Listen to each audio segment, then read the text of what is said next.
All right, Max. Ben Van Kerkwyk introduced us. He said that you guys have been working together on some of this vase stuff. That's right. And then I dug a little deeper and realized that you're a Russian nuclear scientist building a nuclear reactor in your basement. I'm wondering why the hell the FBI hasn't got your ass already. Well, they tried. Are you really building a nuclear reactor in your house? Yes. And you I say do. this on public, out in the public, and the FBI doesn't like come knocking out on your door. Well, I mean, they came, they took my phone and shit, How long have you been in the U.S.? Since 97. Oh my God. Okay, so for people who don't know who you so you're like a nuclear physicist. What are you? Well, it's a good question. I have many hats that I wear, and I wanted to be a physicist all my life. I thought I was born with a God-given talent for physics, and that's the track I kind of chose for myself throughout life. It didn't quite work out the way I envisioned it, but maybe it's for better. But long story short, when the Soviet Union collapsed, I kind of realized it's hard to pursue physics in Soviet Union when physicists are selling sausages in the streets just to make a living. So I decided to go into computers instead. And I graduated from Moscow Institute of Electronic Engineering with master's in computer engineering, and I moved to the United States to work as a software engineer. And America is a country of dreams. In America, you can be anything you want. That's why, people come to this country. And I thought, well, maybe I can be a physicist after all. So I started working on my theory of gravity because, I thought I'll show everyone how smart I am by proving Einstein wrong or, solving some of the mysteries of dark matter and dark energy. And I did, write a couple of good papers, but I couldn't publish them. And I went to a conference to meet a bunch of other physicists, my peers, the people I cited, people whose research I read. And I was just blown away by how repulsive those people were. It was like a bunch of nerds. Everyone wanted to be the smartest person in the room, and nobody cared about the truth. And that, when I realized, oh shit, science isn't about truth. Academic science is about, prestige, is about, grants, your standing, your reputation. Nobody gave a shit about how the universe worked. So I thought, well, not a chance in hell I want to be a physicist, in this circumstances, because I don't want to associate, with people like that. But I ended up working for Penn State anyhow, because I was hired to teach software engineering. So while I was at Penn State, I got a taste of academia and how it worked. And I was very happy because, I wasn't tenure track, meaning I didn't have to participate in the rat race because I don't know how much you're familiar with the way academia works. You are, when you are, let's say, a tenure track professor at a university, you are there for the benefit of the university. So you need to bring grant money in to feed this, bureaucratic monster. And that's how you ranked. That's how your performance is measured, how much money you bring. Nobody cares, what research you do or what, mysteries you uncover, what discoveries you make. It's how much money you bring. And I was so happy I wasn't part of it. I was just teaching. I loved my students. And I really got to meet some really exciting, people, my colleagues who worked there. And everybody wanted to do research so bad, but nobody could because, you could get money for boring shit. And really interesting stuff, there is no money for it. So I realized, well, if I want to make, my mark in the world, I got to leave the university. And I got to do something outside because, universities exist for another purpose. And that was also another kind of stint in my life. I'm also a musician, or used to be a musician. So that was the time when I was better known as Ultramax because I produced electronic music and I made CDs, vinyl records. My music was on the radio. And I had 3 shows at Penn State. My inaugural was like 1,500 people showed up for the concert. And I was thinking, what am I going to do? I'm going to do music for the rest of my life, or am I going to be like a physicist or engineer? And then, one day I wake up and I feel no interest in music. It was like, a cord was cut. And, to this day, I kind of reflect back on it and I wonder, is it because, when you try to do your hobby, to turn your hobby into business, it totally changes. Because, when you look like centuries back, the way science developed, it was a hobby of, some individual. Archimedes or Newton, they all had jobs. Mm-hmm. And this science was a vocation. They pursued it because they could not to pursue it, right? And when you are, doing something as a business, you got to sell tickets, you got to manage the musicians, you got to organize the show.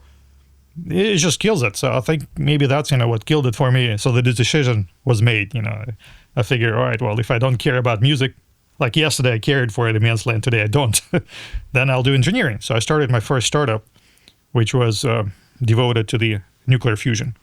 And I did have some, friends and friends of a friend to put in money for the startup. And we quickly realized, we don't have enough money for fusion. So what can we do instead? And instead we chose to, believe it or not, work on heavy crude oil upgrading.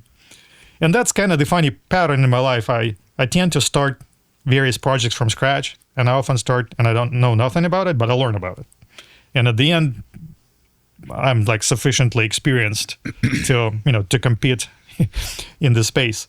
So the crude oil upgrading project was a success, but it was a lesson in another like part of life. Crude oil upgrading project. Yeah. How does that work? Basically, in Canada, they produce bitumen. You know what bitumen is, right? It's the stuff they put on road. Oh, yeah. Yeah, this real sticky, gooey stuff. And it's practically solid. So the problem is that, how do you transport it? So there is this Keystone pipeline that goes to United States from Canada, right? Which there are actually two pipelines. One pushes this bitumen, which is diluted with gasoline, and the other returns gasoline back to Canada. So about half of the pipeline is this gas flowing back and forth because you need a carrier to move this, otherwise, solid material. And I figured out a way how to reduce the viscosity of this bitumen where it flows on its own.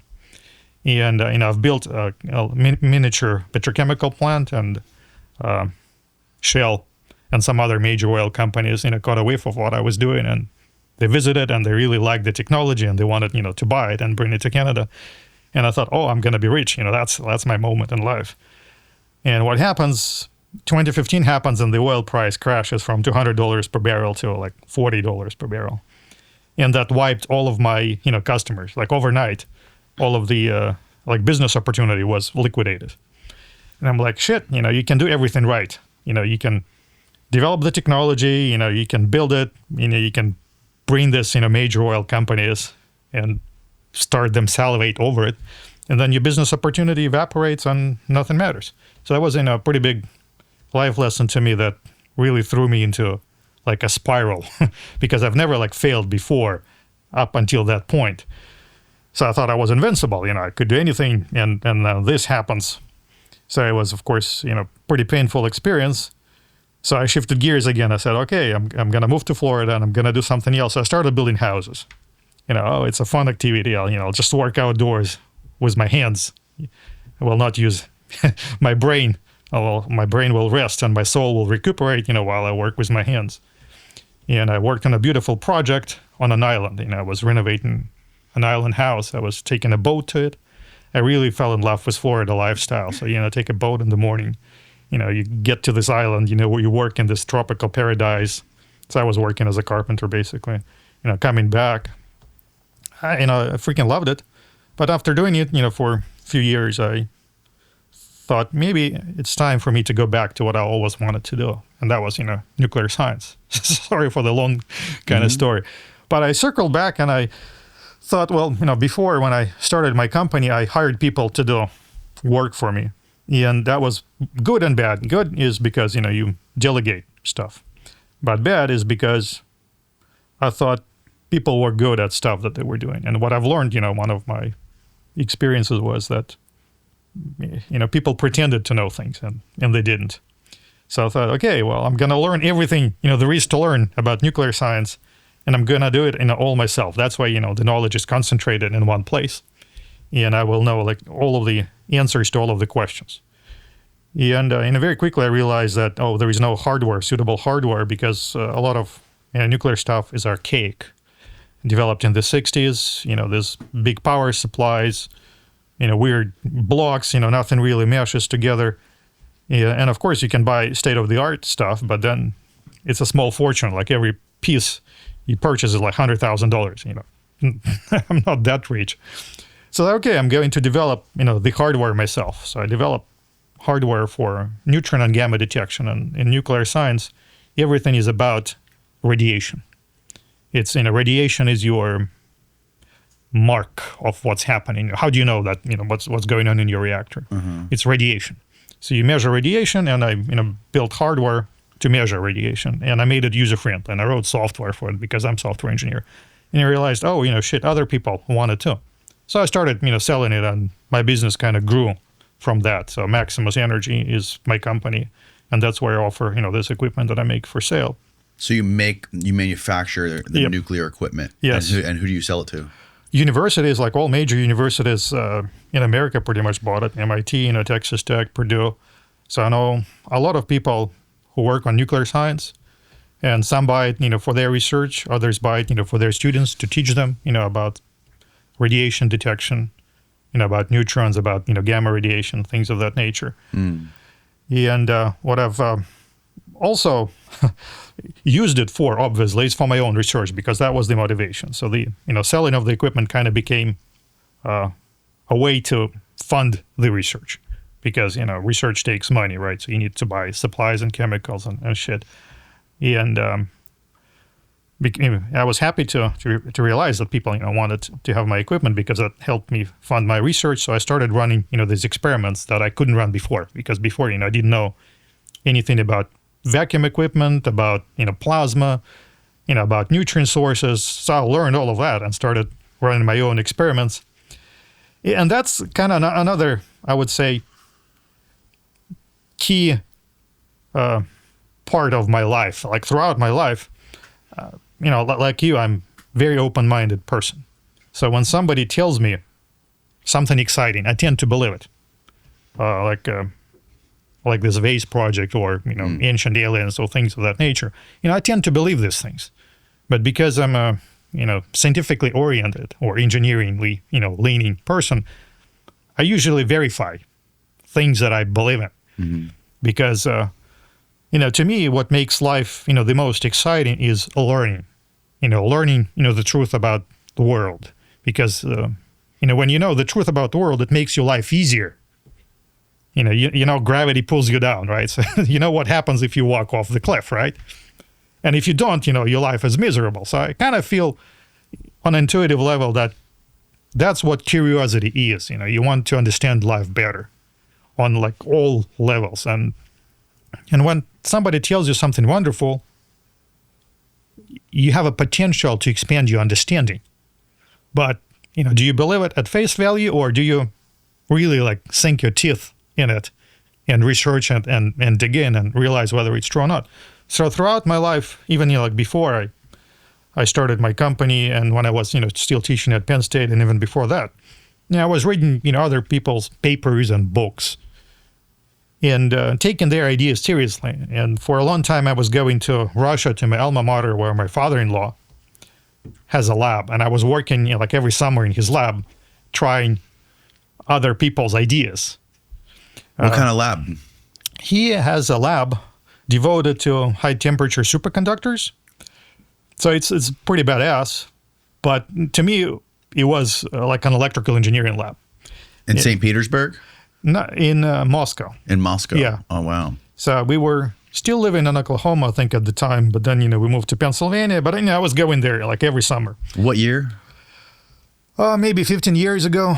Okay. Life gets crazy, but the one thing that often helps me unwind is Cornbread Hemp's CBD gummies. Sometimes I just don't want to be blitzed, and Cornbread's gummies are like a backdoor to relief without the overwhelming mental effects. I take one of their gummies when I feel stressed or I can't sleep, and just wait for the calmness to wash over my body. It's quite the comforting experience. Cornbread Hemp uses the best part of the hemp plant, the flower, for the purest, potent CBD. They curate effects that specifically help with stress and discomfort, and I find the results to be remarkably effective. They also have formulas for sleeplessness too. There's no fillers or junk, just full spectrum gorgeosity. They've made CBD their their specialty. And my favorite is the berry flavor, but they have several, including capsules if you don't want the sugar. Their products are third-party tested and USDA organic to ensure safety and purity. If you encounter stress like me, then you should try out Cornbread's CBD and thank me later. And for a limited time, they're offering you lucky listeners 30% off your first order. Don't miss out this holiday season.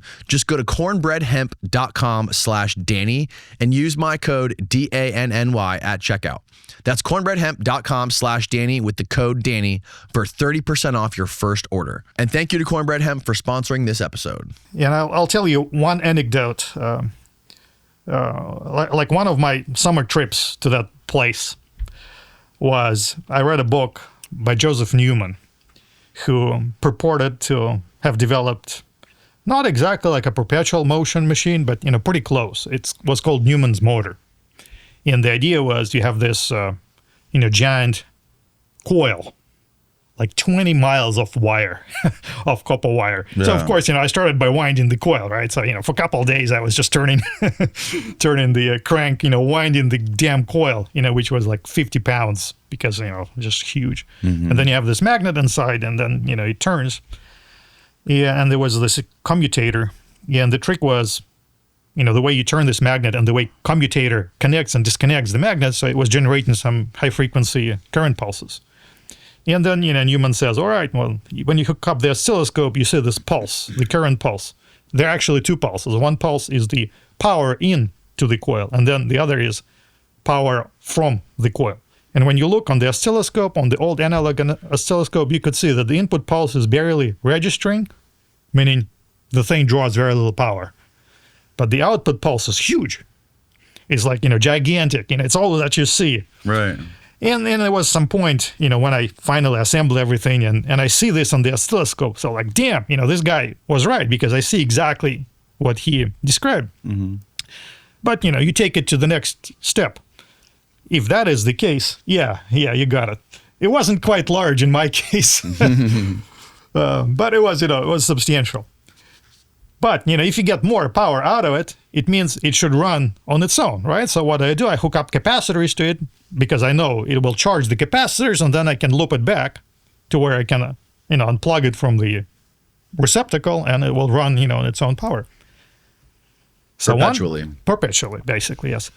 So one day I come in, I hook up these capacitors, I get it going, and I see it starts accelerating.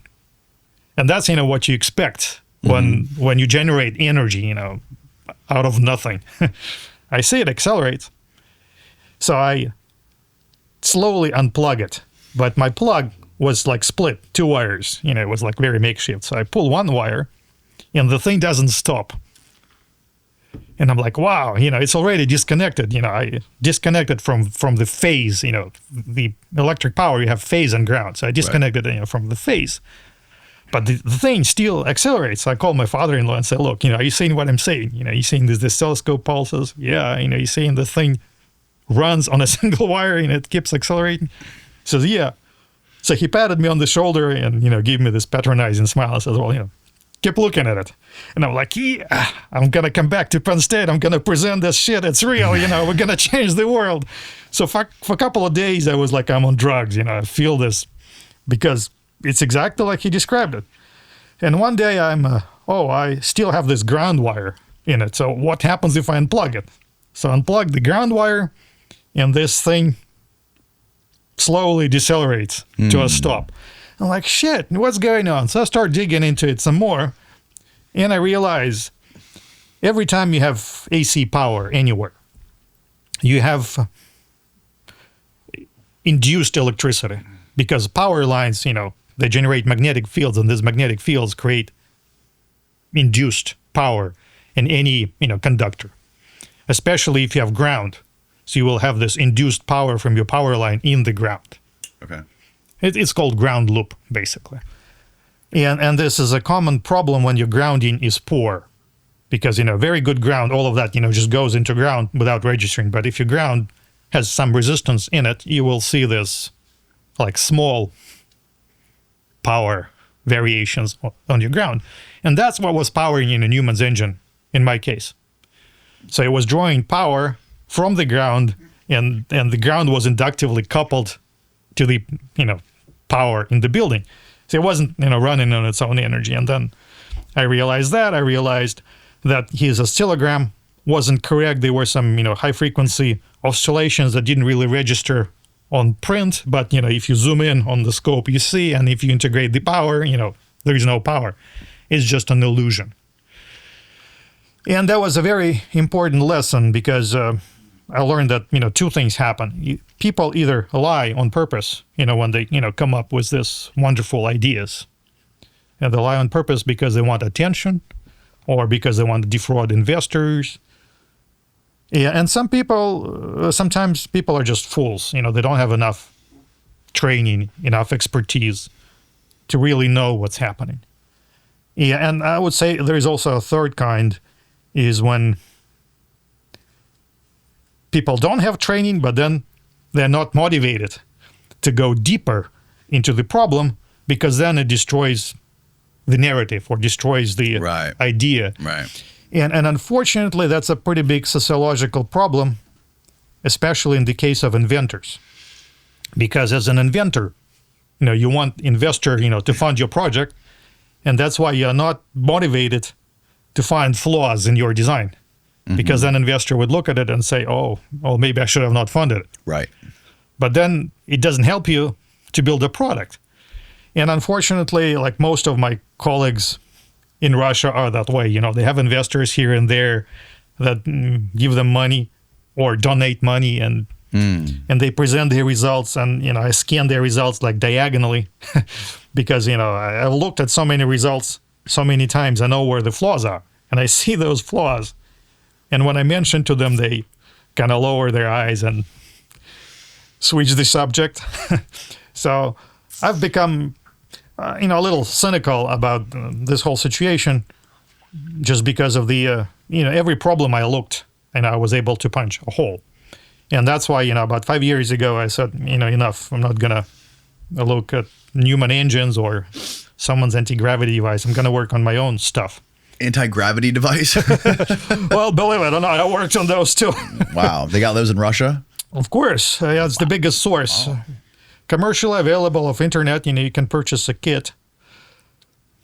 Well, I'm being cynical, but it's for real. If you believe the internet, if let's say if you are a believer like me and you do not scrutinize, and a friend of mine actually bought one of those units because there is a young guy on internet is selling his anti-gravity kit. Really? Yes. I wasn't aware of this. Yeah, and he bought it and he built one against my advice. And of course, it doesn't work. And, it's pretty clear that everything was staged and made look. But the thing is, some people have better stories than others. Mm-hmm. And some stories I believe in because, well, you got to believe in something, right? So we don't know everything about the world. So I do believe in anti-gravity, and we can talk, about what I believe in it. But it doesn't mean that, whoever shows you like a flying saucer, it's like really flying. It probably means, he's got some wires or some, you know how to make film. So I'm pretty sure if you look at his reels, you'll know, the techniques he used, because I talked to another guy, he's also like in filmmaking, and he was able to tell me, those were like textbook techniques that he used, to go off the frame and do some. What are you talking about specifically? What film? Or what video? I don't remember the guy's name. Okay. It's some Russian guy, and he sells this like flying saucers that. He purports to be a anti-gravitic type, and he shows demonstration. So he launches it, it's flying, and then he sells the kit. Right. And people buy the kit and trying to recreate it, and of course it doesn't work. Yeah. And I'm thinking, science is hard enough. Why do you do it? I understand, why people do it, because they want to make money and whatnot. But for someone who is like searching for truth, it doesn't help because it creates noise and confounds the situation. So that's why about 5 years ago I started working on my own ideas, which involve nuclear fusion, and I've built a reactor at home, which I'm currently developing, and here we are, talking about it. And You just gotta believe in yourself. So why did you build a nuclear reactor in your home? Well, because And is that legal? yes, Okay. absolutely. It is funny how a lot of nuclear science is not only legal in the United States, a lot of licenses are compulsory. For example, I can buy a lot of radioactive isotopes, and they're mailed to me in ordinary mail. And sometimes they're not even labeled, because it's all regulated by activity. If a certain isotope has so little activity to where it's beyond harmless, you don't even have to label it. If it's within certain range of activities, you just label it as potentially hazardous. If it has a lot of activity, you put another label. And if it's substantial activity, you might need to get a license. But some licenses are compulsory in the sense you apply for them, they give it to you. So I have some sources that were licensed, on that basis. Okay. So it's not really, the research-wise, if you do research on your own, there is not a lot of red tape, and that's why, I had to quit university to do it, because if you do at university, there's a lot more red tape. Because, health regulation, radiation safety regulation, and even though, we're never approaching, the dangerous limits, because, one thing about nuclear science, unless you have a power plant size reactor, it's all barely registers. That's why you need detectors to detect it. Nothing glows, nothing is hot to the touch. You don't have the demon core in your building. Yeah, basically, you don't, yes. Yeah. So it's research purpose is harmless, but at a university is just crazy amount of stuff you need to go to get that done. Sure. So I'm very happy that, I can do it and without, violating anything. So the reason that you decided to build this was to measure these ancient Egyptian artifacts? No, not really. I wanted to build the power generating reactor. Okay. So my end goal was to design, that fusion is a hot topic now, right? So there are a bunch of companies that pursue nuclear fusion, right? Mm-hmm. Because the idea is that the next power source will be fusion. And whether it's true or not, it's a different story, but that's, the tendency. So I thought, okay, well, I'm going to build my own fusion reactor, but everybody is multi-billion-dollar installation, that size of the commercial building, because that's the conventional approach to nuclear power is. And I thought, well, I can do it cheaper and smaller and will fit on a desktop. So it's not going to be $1 billion reactor, it's going to be $100,000 reactor. And maybe instead of producing a gigawatt of power, it's going to produce 100 kilowatt, but 100 kilowatt is enough to run a house. You can run your AC on it, or you can put it in a vehicle, or maybe you can scale it up, put it in a truck or freight train, something like that. So I decided to build, that's my interest, my engineering interest is to build a commercial fusion power generator, that's small, compact, and inexpensive. And in order to do it, I had to pursue a different approach, because everyone's approach is either magnetic confinement or inertial confinement. And without going into too much detail, these approaches are technically challenging. So you need 100 PhDs or maybe 1,000 PhDs to work on a project like that, because nature doesn't want to do it. It's unnatural in the sense it happens in the stars. But what's the difference between the star and something that you build? The size, right? So the reason it can happen on a stellar scale is the size of the star. So the gravity holds it together, it works. So if you want to do it on a commercial scale and build a power plant, you need to overcome this physics that's missing. And that's, where 100 PhDs come in, because it's not an easy process to do, and that's why it's $100 billion, and every year we're promised it's only 10 or 15 years away, and it's been 10 or 15 years away for the past 40 years. It's a running joke in the industry. Mm-hmm. So I thought, we need a different approach to it, and because my background is in ultrasonics, I figured that I could use sound to make fusion work, and that's not my, idea, somebody else. Sound to make fusion work. Fusion, yes. I think the idea was originally proposed by, what's the guy's name? In the late 70s. my memory is not cooperating right now. Maybe I'll remember the name later. But, a researcher in the 70s proposed it and patented it back then. Okay. And then... You're talking about the sound fusion idea. Yes. Okay. And, maybe you can find it, Steve. commonly used term is sonofusion. Sonofusion? Yes. Oh, wow. Yes, Flynn. Exactly. Hugh Flynn? Yeah, in the 70s. Right. So he patented in the 70s. And the idea is, how sound can push things? Yes. So if you concentrate sound in a spot, you can compact matter to where it's going to be hot enough for nuclear fusion to take place. Yeah, and from that basic arrangement, it makes perfect sense because that's what inertial confinement is. In inertial confinement, scientists use lasers to radiate a fusion target, and those lasers compact the fusion target. But Flynn figured, well, I'll use sound for this purpose. And later, I think in early 2000s, another researcher by name of Telyarkin, who was at Oak Ridge National Labs at the time, actually published a paper in Science that was explosive because he said, well, I got it to work. So he took Flynn's idea and he basically showed, sure, it works. And he got hired by Purdue because it was a big deal. It's like a new avenue to do fusion because before that it was inertial confinement, magnetic confinement, and now we have sonofusion.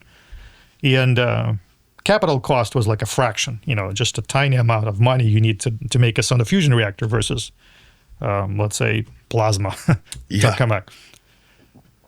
So at Purdue, unfortunately, when it happens often in science, the interest of different research groups collided, and a scandal erupted.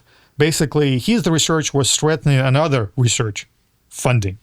So the representatives of this other group, I think it was like Princeton Plasma Physics, they came and asked him to hold the publication. And he didn't because he was afraid that somebody else would beat him to it. And the people said, look, if you're not going to hold your publication, we may not get our funding. Could you just hold it and then, we get our funding and we'll support you.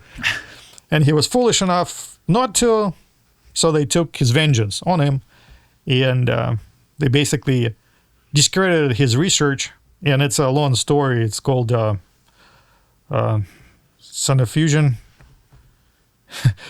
I wanted to say sonofusion confusion, but it was some other term, used in the industry. You remember the cold fusion debacle and then, the sonofusion. And, part of the problem is not so much, the research was problematic. It's like human factor. People fight over money. People fight over prestige. People fight over ideas. So the bottom line is, because of that scandal, Telyarkin was deprived of his funding. He was disallowed to have students. He couldn't be fired because, once you're a tenure track, you're immune from being let go. But he couldn't do any research. So his life was ruined. But I believe, his ideas were correct. So I wanted to build on them.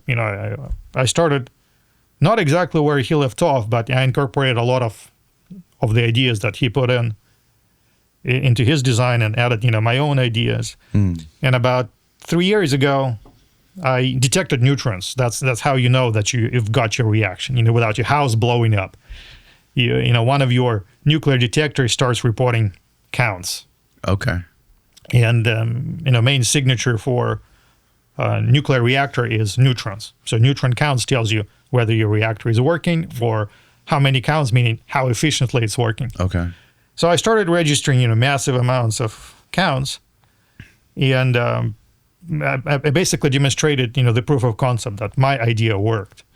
And I wrote a paper and published it in Nature Scientific Reports last year, and it became like one of the top downloaded papers, in the top 10% in that journal, which is created a lot of interest, of other people, reaching out to me and asking me about my research. And now I have a partner who lives here in Venice, who is my Russian compatriot. He was following, my research for a while, and he finally came in to me and said, hey, okay, well, let's do something in your commercial. Let me help you, in your research. So we formed a company recently called Maximus Fusion Systems, and we're going to focus on trying to push this research further, towards commercialization, because, when I was working it was more of like a research project. Sure. And now with him, and maybe with a third person coming in, we are hoping to become more like a venture where this is not just about research, but the goal is to produce a product at the end of this track, and it will be this, desktop-based in nuclear fusion power reactor that you can put in a car, in a truck, or maybe in a ship. So it will be like a smaller scale system. If you've ever shopped online, chances are you've purchased something from a website powered by Shopify. It's easy to spot by the purple Shop Pay button. That's what we use for our merch store. That purple button has all your payments and shipping info, so you don't have to track down your card or hope that your browser remembered all your payment info. There's a reason why so many businesses use Shopify, and that's because they make it incredibly easy to run and start your own business. It's the business behind the business that really matters, and that's where Shopify excels with convenient tools and workflows. ShopPay has the best converting checkout on the planet, meaning fewer abandoned carts and way more sales. That's a game changer. You can spread your brand's word with their built-in marketing and email tools. Don't want to build your own page? Shopify has hundreds of beautiful, ready-to-go templates to express your brand and forget the code, like Daylight Computer, whose website is absolutely gorgeous. So if you've got a product, a dream, and a drive to make it happen, Shopify's the platform that helps you do it with ease. Because businesses that sell more with Shopify. If you want less carts abandoned, it's time for you to head on over to Shopify. Sign up for your $1 per month trial period at shopify.com/Danny Jones. Again, it's shopify.com/DANNYJONES to upgrade your selling today. Shopify.com/Danny Jones. It's linked down below. Now back to the show. And so the idea that you can actually detect neutrons with your reactor means that it works, and you can produce energy with the thing that you created. Yes. And have you applied this to anything? No, not yet. Okay. But I was going to, because there is a connection here, with Egypt, right? And my wife, Veronica, she always kind of said, well, how the pyramids were made. You got to look into pyramids. And she kept nagging me about it, and I was dismissing it. And then finally, I got to watch the videos, and that's how I came across Ben van Kerkwijk. Yeah. And watched a bunch of his videos. Like the power plant theory from Chris Dunn and all that stuff. Yeah. Yeah, and it's crazy. But when I started watching those videos and soaking in those ideas, they started like meshing with my own thinking about nuclear physics, about sound, because sound was my background. So they mentioned in sound and standing waves and how these waves interact. And I started thinking, well, this makes sense. This makes just so much sense. I started watching these videos obsessively. Yeah. Well, Chris Dunn was an aerospace engineer before he got interested in the pyramids, and then he was looking at them from the inside, looking at the diagrams, and like something just struck him that told him, like, look, this thing's a machine. And coming from a person who has been trained in engineering and building things that are supposed to be functional, it's just super compelling that he was drawn to that and drawn to come up with that theory, that power plant theory, which he's revised in his new book. But it's always really cool to see people from outside disciplines, outside of like Egyptology, people who are interested in energy or mechanics or engineering and stuff, to actually take an interest in this stuff and to talk about it and explain what they think. Absolutely. And that's why, I kind of always liked ancient history, mainly due to the fact that there is a big group in Russia called Laboratory for Alternative History. I'm sure you've heard of them. In Russia? In Russia, yeah. It's like an enthusiast-run community, and they go on expeditions, and they do science. And I think science should belong to citizens, to enthusiasts, to amateurs. I don't really like, the idea of academic professional science, because until 20th century, all scientists were amateurs. They all had jobs elsewhere. Some were, just independently wealthy to where they didn't have a job, but most had a job. For God's sake, Einstein had a job at a patent clerk. So I think it's the natural state of affairs. Yes, that's them. Is when you are just driven by your curiosity, and that's what that group is. They're driven by curiosity. So they put out a lot of videos where they showed how a lot of these ancient structures, pyramids or, Peruvian megalithic walls, they just don't make sense from the standpoint of primitive civilizations that they are ascribed to. And I really saw, the idea, behind this statement. And as an engineer, I understand what it takes to build things, right? So if somebody shows you a 100-ton block and they tell you that, a horse and a donkey moved it, or, a couple people who are basically naked and no shoes moved it, it kind of strains credulity. I don't want to say it's impossible, but, you scratch your head and you say, like, really? We cannot do it. So that really sold me, to these ideas. And then when I came across Ben's videos, that was just like icing on the cake, jet fuel to the fire. So I was very, excited to reach out to Ben. And I'm glad that he actually responded and he came. He visited me in Naples, Florida. Did he tell you that story? I think he might have told me that the first time he came down here to do my podcast, I think he mentioned that he was going to see somebody in Naples. Yeah, that was me. And okay, now it's all coming together. Super exciting because part of my business, I not only make scientific equipment, I also repair and refurbish it. Okay. And occasionally I repair and refurbish electron microscopes. So when he came, I actually had a working electron microscope. I do have one now, but it was a different one back then. And he brought some samples of these stone vessels, and we stuck them in the microscope, and it was super exciting to study them because this laboratory of alternative history, they did similar studies, and they reported that they found traces of unusual metals in their samples. Their findings were kind of strange. So on one hand, they said most samples were bare, nothing on them. But on a few, they found some interesting metals. What kind of samples? What are you talking about? Like, what, were these vase samples? No, those were just granite samples. Just from chunks of granite? Yeah, that they somehow acquired from their trips to Egypt. Okay. And that's the thing that I would be, critical about. When you do science, it's important to say how you acquired a sample. Where you got it from, how you, detached it, how you handled it. Because when you use an electron microscope, you're looking for trace contaminants. And if you contaminated it in the process of handling it, what good your analysis is, right? But, when Ben visited, we didn't really expect much. And the main, discovery that I stand by, to this day is that the samples were very clean. There was nothing on them. And if you would expect something to be machined with a metal cutter, you would expect to find traces of the cutter, shaved off and wedged. Yes. In the sample, and we didn't see that. Oh, okay. I see what you're saying. Okay. So he gave you the samples to see if they had possibly been machined by something metal other than copper. Right. We didn't see any copper, and we didn't see, for that matter, much of anything. And I was like, wow, this is very clean, because I used a electron microscope a lot for my research. Various experiments I ran, you put a sample, and usually, like in a experimental environment, everything is dirty.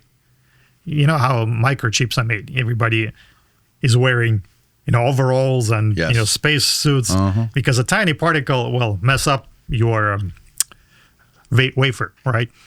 Well, it's very difficult to keep that level of cleanliness. Typically, if you do shit in the lab, everything is dirty. So all of my samples had all kinds of stuff in it, and the principal problem you have in science is telling contaminants apart from like useful things. But, these band samples, they were like super clean. How is this possible, right? And I was joking, maybe they've been like plasma etched, because, plasma etching cleaning. But maybe it's just, years of, sand and water makes it clean. Or maybe they were not, metal wasn't present. And we'll talk about that. So, okay. So the pieces that he brought you, we don't know what they were from. They were just random pieces of granite, but they were clearly worked. Is that? Ben brought me pieces of stone vessels. Pieces of stone vessels. Okay, granite. No, actually, I don't know stone types. Because at that time, this was like entirely new topic to Okay, me. I understand. knew nothing about geology, so he brought Right. me some random pieces of stone vessels, and I couldn't identify stone types. So I said, okay, well, just stick them in the microscope and see what we find. But they were clearly worked, and they were clearly Yes. pieces of stone with vessels. So no doubt about that. Is there a way of knowing when they would have been worked, like what year or what time frame? Good question. There is, but it's very difficult. It's possible, let's say, on certain types of stone. It's called, I think, thermoluminescence, the process. Okay. And the idea is this. Most, like hard stones, have quartz in it. Quartz is a common Yeah. component of sand. And quartz tends to accumulate electrons. Yes. Not much, but a little bit. Yeah, a little bit. Yeah. And what happens is, let's say you have a freshly machined surface. Steve, you lost your beautiful image. You're back to your hippie lady. Steve's a hippie. Okay. So quartz accumulates electrons. And if you have like a freshly machined surface, you pretty much no electrons because you took off all of the quartz particles that had any electrons in them. But then, you let that surface sit, it will gather electrons. And then at some point, if you hit that surface, those electrons will come off in a flash of light. And then by the brightness of that flash of light, you can tell, how much time elapsed from when this surface was machined until you heated it. I'm sure I'm oversimplifying it, but that's the gist. Interesting. Yeah, so in principle, let's say with the granite or quartzite, it's possible. So I thought that like the earthquake lights that you see come from the igneous rock grinding against each other. It's not from is it from the grinding or is it from the heat that is the product of the rock rubbing against each other? It's unclear. There is a guy who did work on granite slabs. Yes. I forget Friedman the guy's Freund. name. Yes. So he showed that you get electrical effects from compressing granite. And from the standpoint of physics, it makes perfect sense. And then he extrapolated it to the earthquakes because you can have layers Yes. of granite underground. So it's possible that those get compressed and you have these electric fields that cause the lights. The detailed mechanism, I don't think he worked out it in sufficient detail, but overall, it seems plausible. Yeah, he took a large chunk of granite, like a very long, not a cylindrical piece, but it was like a square block that was very long, like a pillar. And he put an electrode on one end and the other, and they squeezed it, and they were able to register electrons from the other end. And that was his theory on like how they could do early earthquake detection based on seeing the earthquake lights. So they did a bunch of measurements around the world where earthquake lights were detected, and sure enough, within days or weeks after the earthquake lights, there were earthquakes. So his hypothesis with that, they would be like a good early warning detection system to save people's lives. Fascinating, dude. Okay. And that goes into Chris Dunn's Right. entire Tesla hypothesis that the ground beneath the Great Pyramid was being vibrated by some sort of, he thinks there was like a jackhammer in the subterranean chamber that was like hammering the earth, creating mini earthquakes, and that was sending electrons up through the base of the pyramid, through all the rock, and that was some sort of charging the pyramid in some way and creating some sort of free energy to power that civilization. It's really fascinating because, there isn't a day when I don't look at the structure of the Great Pyramid or the pyramids and trying to figure out how it could have worked. And clearly, Chris Dunn had some interesting ideas. And I'm also trying to approach it from the standpoint of engineering, why certain things are engineered certain way in the Great Pyramid. And the best answer I've gotten so far is, I'm looking at the Great Pyramid, and the chamber itself is granite. And the chamber has a corbelled ceiling. King's chamber? Yeah, King's chamber. And I'm thinking, why on earth would you make like corbelled, ceiling? Why is this important? And to me, the answer is the only reason it's important if you want to load the walls, the side walls of the chamber with the weight above, and not the ceiling. Because let's say if your chamber is square, you have load both on the side walls and on the ceiling. Yeah. And why, would you want to load side walls but not the ceiling? Is like when you build a wave that oscillates between the walls, and you want that wave to bounce only between the walls and not between the ceiling and the floor. And I'm thinking, again, why they use granite. So the thing about granite is it does not deform easily. That's why a bunch of like workbenches are made out of granite. For like in a machine shop, you will always have like a granite slab that they use for measurements. Because if Really? yes, you didn't know that? No, I did not know that. Yeah, it's like the most common use of granite in modern day machining is various measurement. I forget the term now. It's measurement desk or measurement table. But it's used for measurement because let's say you have a metal workbench and you put a part on it, and these days tolerances are microns. So you start measuring something, but heat, vibration, your metal surface, it will curve ever so slightly, and that's enough to mess up your measurements by a micron or two. And then, when you use your precision micrometer to check, the tolerance on the part, it's all messed up. So that was figured out like years ago, and now it's all made of granite because granite does not bend easily. It's Right. keeps its shape regardless of vibration, temperature, pressure. Yeah, you got it. Granite table, yeah. Whoa. On eBay, huh? Yeah, and they're massive. $2,700 for a 10-inch thick granite work table. Yes, they're massive shipping. because they're Dude. super stable. We need one. And that's the property of granite. It does not bend, does not compress easily. Anyway, not as easy as metals or other. Sure. And I'm thinking, well, that's why, the chamber was built out of granite because they wanted it to keep its shape. And when it's important, it's only important when you want to build resonance. Because if your chamber deforms, your resonance will go out of tune. Right. But if your chamber, will not deform no matter what, Yeah. then it will build a pretty good What resonance. is it? An F sharp? The king chamber vibrate when you something happens where I think Chris was explaining he was in there and then he took a measuring device that measures the sound in there and tells you what note it is, and he said it was an F sharp, I believe. Yeah.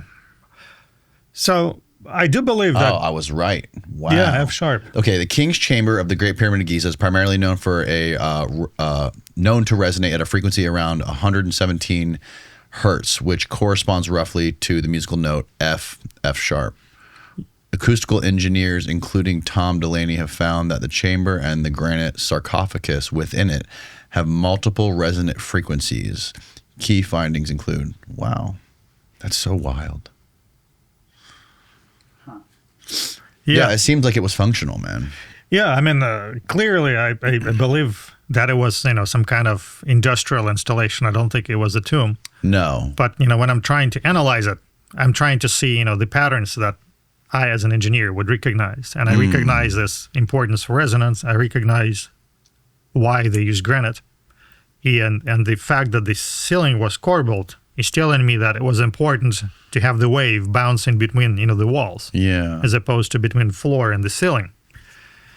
And the other interesting, I think, observation about it is the chamber itself seems to have exploded Yes. because, the blocks moved out of place. Which, The huge chunk that was blown out of the box in the middle of it. Which tells me it worked and it served its purpose. So I think it was like a one-time deal where it built, the resonance it was supposed to. And then I'll tell you something else. When, when you build a resonance, at some point, your system can no longer contain it. Right. Because it just, starts falling apart. And I think that's exactly what happened. But I think it was designed for this specific purpose because, the shafts, the shafts were blocked by about 5 inches of granite. Gatenbrink's door, they found at the top of it. Yeah, so and in the Queen's chamber, if you remember, the Yep, shafts, that was the Queen's chamber. they weren't even, connected to the chamber. Right, exactly. So, and that's a principle in engineering too, that we find often, like in the case of, let's say, fuses, So you have some material left that's supposed to break when your signal exceeds the critical threshold. So I think the operating idea between the king's and queen's chamber was you build this resonance, and when it reaches, the threshold, it breaks those slabs that were intentionally left in the shafts. And then, the energy is released. Right. So, well, there was in the shafts in the queen's chamber, I believe there was 2 blocks that were blocking the edges or the ends of them. And the king's chamber, the shafts, one of them I think goes straight out, and the other one does some weird thing, curve around the grand gallery, and then shoots out the side of the pyramid. Yeah. So I do believe that the queen's chamber, for that matter, was never used. It was designed, but for whatever reason, they decided to build another one, the king's chamber. So you think they never used the shafts in the queen's chamber? No, I don't think so. Why? Well, 2 reasons. They were blocked off. Right. And then they never terminated on the outside. They did terminate. What do you mean? The queen chamber shafts, they terminate within the bulk of the pyramid. They don't reach the outside. Yes. They don't reach the outside. Right. Yes. But I think the queen chamber... So you think that was on accident? No, I think, you think that they built that and they decided, this isn't going to work. We need to do 2 more. Yes.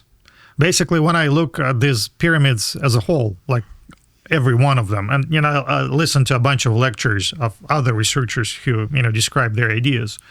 I think the growing consensus is there was a lot of trial and error. And I think, whoever was building this, they were discovering things and they were trying things. So when I look at these various pyramids, I see evolutions in engineering thinking, in engineering design. And in the Great Pyramid, we see 2 chambers, because the first chamber is positioned where you think it needs to be. It's like on the axis, it's down below. Sure. Yet, they build another one that's offset and has got some additional elements to it. And they figured out it wasn't going to work. Steve, I don't know if you can find Chris Dunn's latest diagram from his new book, but he hypothesizes that the chambers in the queen's chamber, or the shafts that go out of the queen's chamber, do connect to the outside of the pyramid through like pits in the ground. He thinks there were these open pits in the ground that they could have forced some sort of chemical into, that basically went up into that chamber and like seeped through the door. He thinks the limestone door, because it wasn't a granite door, it was a limestone door. He thinks that the chemical could have filtered through that door down into the shafts. Yeah, and here is I guess I need to give a disclaimer. So what we're doing, we're discussing ideas, right? So we're discussing hypotheses, we're fantasizing. Right. But we need to find out, Steve, if they actually did prove that those shafts in the queen's chamber had a connection to the outside of the pyramid in Chris Dunn's latest book. Yeah, and what I'm saying is that's what we need to do when we're starting out. So we need to have ideas. We need to have hypotheses. And then, if you want to discover the truth, we need to test the ideas, test the hypothesis. So, each idea is testable. If a chemical was used, it has to be a trace of it left. So by collecting samples and analyzing, we should be able to determine. If you have a handgun, it's likely you have it somewhere locked away, hard to reach, or tucked away somewhere where it's vulnerable to anyone. And that's what StopBox USA solved with their StopBox Pro. And it's the best solution I've found. Their customizable 5-button pattern is purely mechanical and super easy to open. And I love not having to fumble around with a keypad or a lock combination in the dead of night. And what a relief that it doesn't operate on a battery. It stays on my nightstand for fast access, and my favorite part is it's safe around the kids, which means I never have to choose between security and readiness again. I love how well made it is, and when I travel, it slips right into my bag. No need to travel with a heavy, bulky Pelican case ever again. StopBox is made in the USA, keeping jobs in America. StopBox is also TSA compliant, so you don't need a separate carry case. They also have a wall-mounted version and one that's easy for access in cars. No longer do you have to trade safety for speed and readiness. The holiday season's just got a little safer. and more affordable. For a limited time only, our listeners are getting a crazy deal. Not only do you save 10% off your entire order when you use the code Danny at stopboxusa.com, but they also are giving you a buy one, get one free for their Stopbox Pro. That's 10% off and a free Stopbox Pro when you use my code Danny, D-A-N-N-Y, at stopboxusa.com. And thank you to Stopbox USA for sponsoring this episode. Steve, you're not going to find it on Google AI, bro.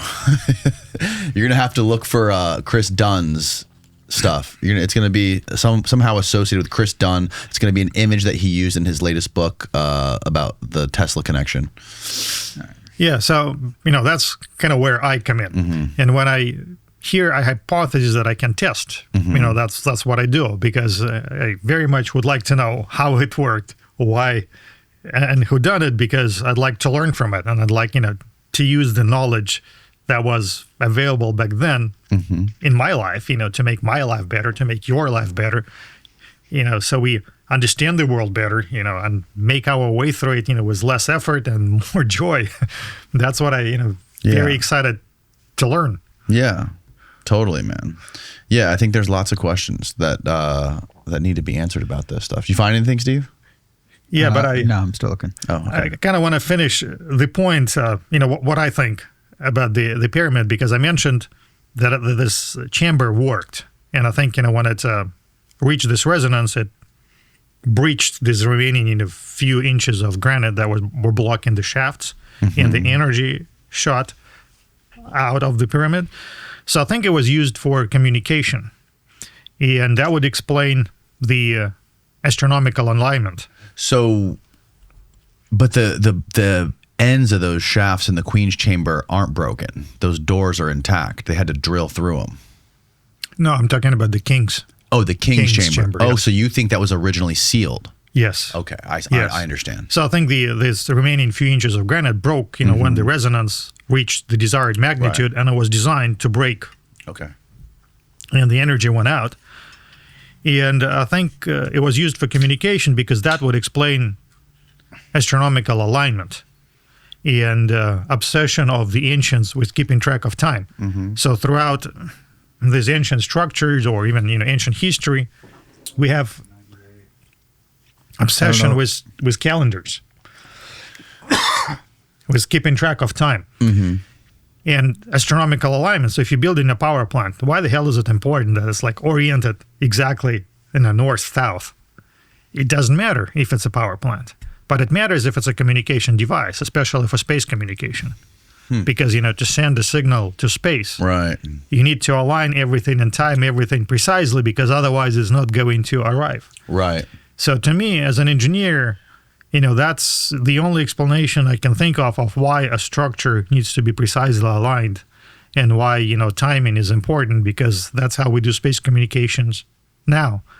Let's say you have a Voyager spacecraft on the edge of the solar system. The only way you can talk to it if your antenna is precisely pointing to it. And because Earth is turning, Right. everything is turning, it's not just the orientation, it's also timing. And I think, pyramids have the same, signature. It's precisely oriented. And then you have this obsession with time, timekeeping in different ancient cultures, which makes no sense, if you're a primitive, human being. For your, crop calendar, it doesn't matter, the cycles of Venus and other stuff, You can figure out how many days in a year and be happy with it. So why do you need equinoxes and other shit? It's only if you want to establish, your clock in the cosmic reference, where you want to send signals, across the solar system. And then, to send it, you need to know time, and you need to know the orientation, because otherwise it's not going to arrive. So, and we see that, in pyramids, it's precisely oriented. Yes. And yeah, man, it's just a hypothesis, but that's, where my thinking have led me to. Yeah, so how exactly is it oriented? It's exactly pointed to the north. Right. North-south, within a fraction of a degree. And are the shafts that come out of the Queen or the King's chamber, are those aligned astronomically at all? Various people looked at it, and they proposed various hypotheses, but I don't think those hypotheses hold water, because there are so many stars and the stars shift. But And, I don't pretend to be right about it. It's just a wild idea. I'm just saying, if you want to send a signal and you know that a certain party will be in a certain point in space at a certain time, and you want to reach to them, that's where you point. So I think, the shafts weren't particularly pointing to any star or planet. I think they were just pointing to a location of interest where that signal was supposed to be received. Right. So I guess the hypothesis that I'm ascribing to it's, the Robinson Crusoe, the famous book. So I think someone got stranded on Earth and they were desperate to send a SOS back. Oh, really? Yes. And the pyramid was their way of doing it. That's why it has this geographical alignment and, precisely timed. And you have this chamber that builds resonance. And then the slabs break and the energy is released and your SOS is communicated. So I think it served its purpose. Yeah. Well, it's also interesting there's pyramids all over the world.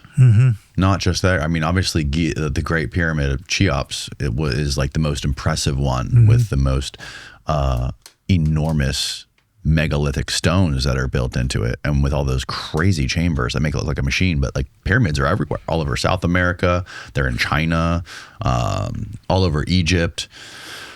And I don't know, man. I think it's totally possible that the human timeline wasn't linear. Yeah. Are you familiar with the, is it cargo theory? Cargo cult? Yeah, cargo cult theory. Yeah, you know what I'm talking about, the Pacific Island? Remind me. So during the World War II, American soldiers dropped cargo on some Pacific island. And I think they dropped it by mistake. Maybe they meant to drop it somewhere else, and there was a tribe living on that island. So in the experience of that tribe, there's goods dropped out of the sky. Then beings landed, and they gave these magic artifacts to them. And then they cured disease and shit. And when the Americans left, the Polynesians, I think those were Polynesians, they started imitating what they've seen. They've built a wooden airplane. They put coconuts on their heads, to simulate headphones. Yeah, yes, they made, goggles out of, bamboo, who knows what. They even imitated the rituals. So I think, we have this firsthand experience of what an encounter with a more technologically advanced civilization looks like. People come from the sky, they bring technology that you consider as magic and then emulate it. And I think we see a lot of that, all over the world. So, pyramids, maybe some of them were built for the purpose, others were, emulations. And a lot of objects, even in vases, I think, we have some that emulate artifacts that, weren't produced, let's say, by the people the vases are attributed to. So I think this makes sense because, look, otherwise, what the heck is that? It's just we're trying to recreate something that we've seen. We don't really know the function of. Certainly, there's a lot of pyramids in Egypt around the Great Pyramid that are not impressive. They're not as impressive, right? They're not perfect. They don't have, 10-ton pieces of granite that are perfectly cut square. They don't have all the internal structures and internal shafts and chambers and all that stuff. But they're all over the world. Yeah. Right? Like they're how do you get them in Peru and Mexico and Central America and in halfway across the world in Egypt? It just seems seems crazy to me. Well, I think whoever crashed on Earth, they traveled the planet because they were desperate to get out of it. So they went to different parts of it, and maybe they were even different factions in that party that I don't even think they have to crash on Earth. I think it could have just been humans. I think it could have been super advanced humans that got wiped out.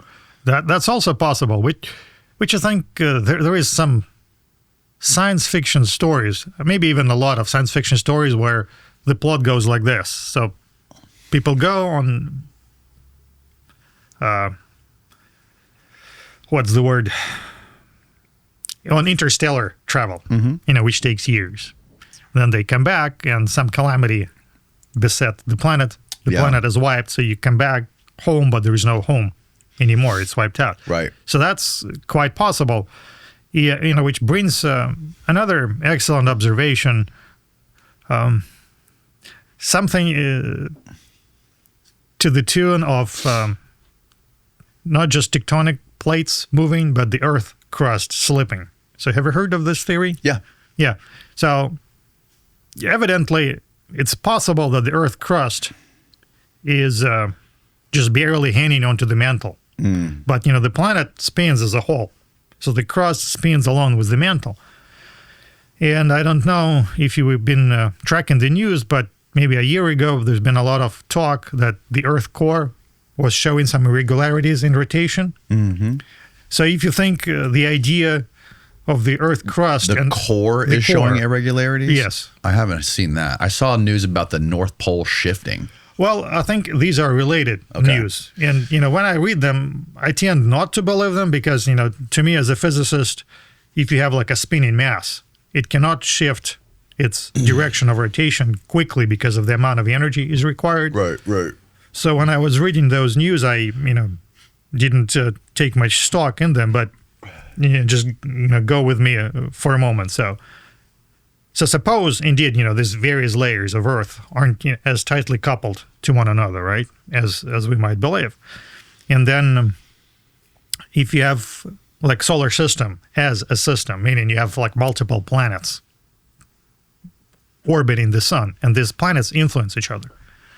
And then on top of that, you have visitors to the solar system from other solar systems. Like now we have this Atlas 3I body zooming. And it's like the third one we observe. So in the past, and it could have been other bodies that, passed. And, what if they passed closer to Earth? And then you have interaction between these various systems. Mm-hmm. And normally we're taught, well, it's just gravity and gravity is weak, or it shouldn't really affect things except that, maybe change the trajectory of Earth around sun slightly. But what if, it can affect the Earth's crust and it could affect the slippage?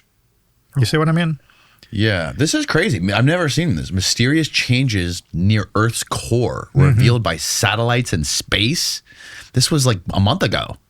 Well, there's news about it on and off. And, I didn't study it closely because... Yeah. Materials deep inside Earth, thousands of kilometers down near the planet's core, has pay to watch. You use a paywall. You can't get through that paywall? No, I'm not a hacker. I thought Brave could get through them. Oh, well, I can tell you where you can read the article if you go to sci-hub. Oh, yeah? Yeah, that's a pirate site that goes around there paywall. So the point. Yeah. We talk about, warming, climate change and whatnot, right? Yes. How is Bill this Gates just went back on that. You see that? Well, he just pulled back on climate change. He said it's not going to end Earth. He said now we have to focus on refunding U.S. aid. Good. Well, we know that Earth goes through climate cycles, regardless, man-made, natural, Earth goes through climate cycles. Yes, I've seen the chart that goes back millions of years, and it's a roller coaster. So, yes, exactly. And why is this important? Because it's cyclical. Mm-hmm. And what happens when you have cycles? You have more ice, you have less ice. What happens when you have more ice? You have ice pushing down on Earth crust. Correct, yeah. Creating an indentation that pins Earth's crust to the mantle. Mm-hmm. But if that ice melts, the indentation becomes shallow and nothing is pinning crust to the mantle. You see where I'm going with this? The ice on the top and the bottom of the Earth are like counterweights, right? Yeah. If there is too much ice, maybe on the top or something, and not on the bottom or whatever, well, it could go whoop. That plus the fact that you have weight that's pushing your crust down. Yeah. So if that weight is gone, all of a sudden, the crust is just sitting on a rather slick layer of a mantle. There was nothing pushing it down. Mm-hmm. So I think it's not impossible to where when another body's, like say, shooting through the solar system and coming next to Earth, and then some interaction takes place. Mm-hmm. And maybe it doesn't take a lot of energy, where let's say the pull on the crust is stronger and there is no ice to hold the crust down, and maybe, the crust would slip. And then you have this enormous, tidal wave that goes and wipes everything. And maybe it's a cyclical process. And maybe that's, what's been happening on this planet for I mean, Eons. it's crazy. What is the spin rate of the we're spinning at 1,000 miles per hour? Is I think that right? it's 500 meters per second on the equator, if that's what you mean. The Earth. The spin, like how fast the Earth is, Yes, is it's rotating. 500 I thought it meters. was 1,000 miles per hour. Well, you can convert meters per second. we'd have to. Oh, look, there you go. Yeah, you got it. 1,038 miles per hour. Yeah, so 500 meters, per second on the equator. So, speaking of which, do you find anything funny in Florida? I find lots of funny things in Florida. Well, I find several things funny. We have pine trees next to palm trees. Pine trees is a northern species. Okay. So why the hell do we have so many pine trees next to palm trees? Well, then the water, if you drill a People well, like to plant trees. well, I mean, these are like native species, right? The pines were here, when people arrived. There are pines here Right. natively. And We use the lots of palms. oaks too. Right. Then, when you drill down, the water is loaded with iron. It's rusty. In Florida. Yes, Or is this everywhere? in Florida. Okay. And when you drill deeper, there is a lot of sulfur, meaning from organic matter decay. So what this is telling me, there is a lot of shit under sand, because we have layers of sand. And then under those layers, we have layers where organic matter is decaying profusely, creating this hydrogen sulfide, which is a problem. And then we have layers that are, for whatever reason, rich in iron. And then when you have sprinklers going, everybody has these red splotches because there's dissolved The iron. well water. Yes. But at different depths, you find this. And what's telling me is it's consistent, that observation on its own is consistent with the fact that there was something here that was covered by the tidal wave, and now it's rotting. And you get this, dissolved iron because it was metal structures, and you get this, hydrogen sulfide because it's buried organic matter. And the fact that we have pine trees is compatible with the fact that this was further north, but then, the crust shifted. The northern vegetation ended up in the south. And then, the tidal wave, buried stuff over. And in our town, there is How long ago do you think this happened? not too long ago, because not all of the iron is gone and not all of the organic matter is gone. And there are some traces of infrastructure even in our town. We have a thing called Indian Canal, which is a canal they discovered, with the ground penetrating radar when they were doing construction that connects to, basically goes across like a sandbar.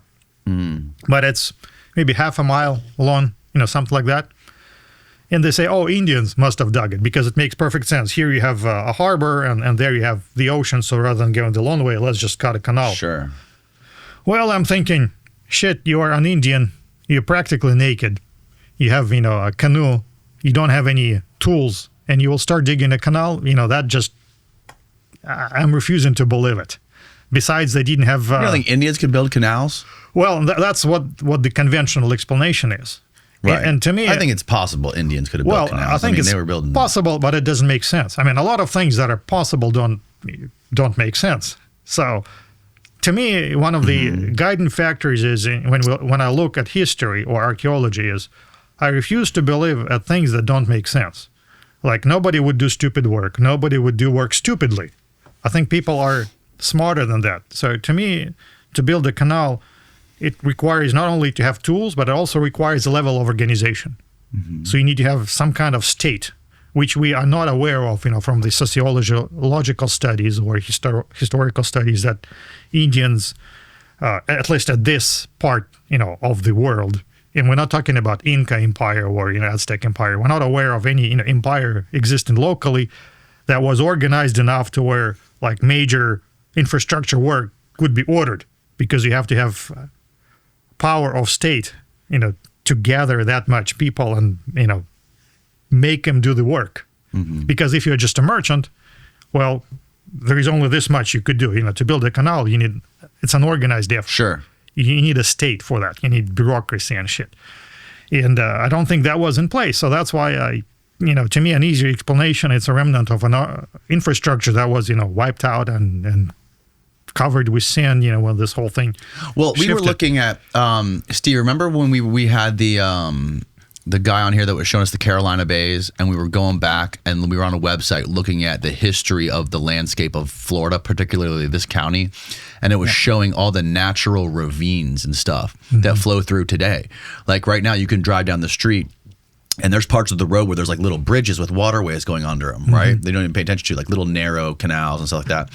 We were going back like hundreds of years and finding out that these things have been here forever, and they ran all the way through Florida, and now we've just built on top of all of them. And there's a lot of natural like canals and ravines and rivers and stuff that have been here for as long as we can. Yeah, and that particular canal is not natural. I mean, it's been established as a artificial. Which canal are you talking about specifically? A canal in Naples. In Naples. Yeah. Okay. I think it's called the Indian Canal or something like that. If you walk on the 3rd Avenue, there is a sign there, with a picture of radar scan that says, Indians must have dug it, through. And we're not talking, yeah, that's it. We're not talking about digging through sand. We're talking about digging through coral also. Right. So, I mean, it's too big of a canal to where I just refuse to believe that. How long do we know how long that's been there, or what is the conventional explanation for how long it's been there? I don't recall on top of my head. Interesting. But, It's not that big. What is that, a mile? Yeah, about a mile. But still, imagine we're talking Neolithic people did it. But that aside, there are traces of infrastructure that are a lot more impressive in Russia. This is the canal. Oh, this is the, okay. AI says the Indian Naples Canal was in use from approximately AD 700 to 1400. Okay. So who was in Florida? Wait, what? It ran over a fucking hell. It ran Naples a mile Bay. from the Gulf of Mexico to Naples Bay. Oh, yeah, okay. So who was in Florida during 1000 AD? I have no idea. Find out. Haven't been around. You were in Russia. Yeah, I was in Russia, exactly. I was being chased Or by at least your bears. ancestors were getting Yeah. chased through Siberia. So we were trying to decide whether to eat bears or mate with them. Let's see what Steve comes up with here. Native Floridians, primarily the ancestors of the Calusa, yeah. Calusa, lived in what is now Naples surrounding area, forming part of the Glades culture. Shell mound villages. Yeah, there were not a lot of people. We're talking just a few thousand people because it were was not a fishermen. densely populated area. Interesting. Huh. But where I was going with this is there are some remnants of ancient infrastructure in Russia that Russian enthusiasts discovered by studying maps, and those remnants of infrastructure fall into 3 categories. One is like ground not mounds, but ground walls that are like maybe 10 feet tall, but they run like for thousands of kilometers.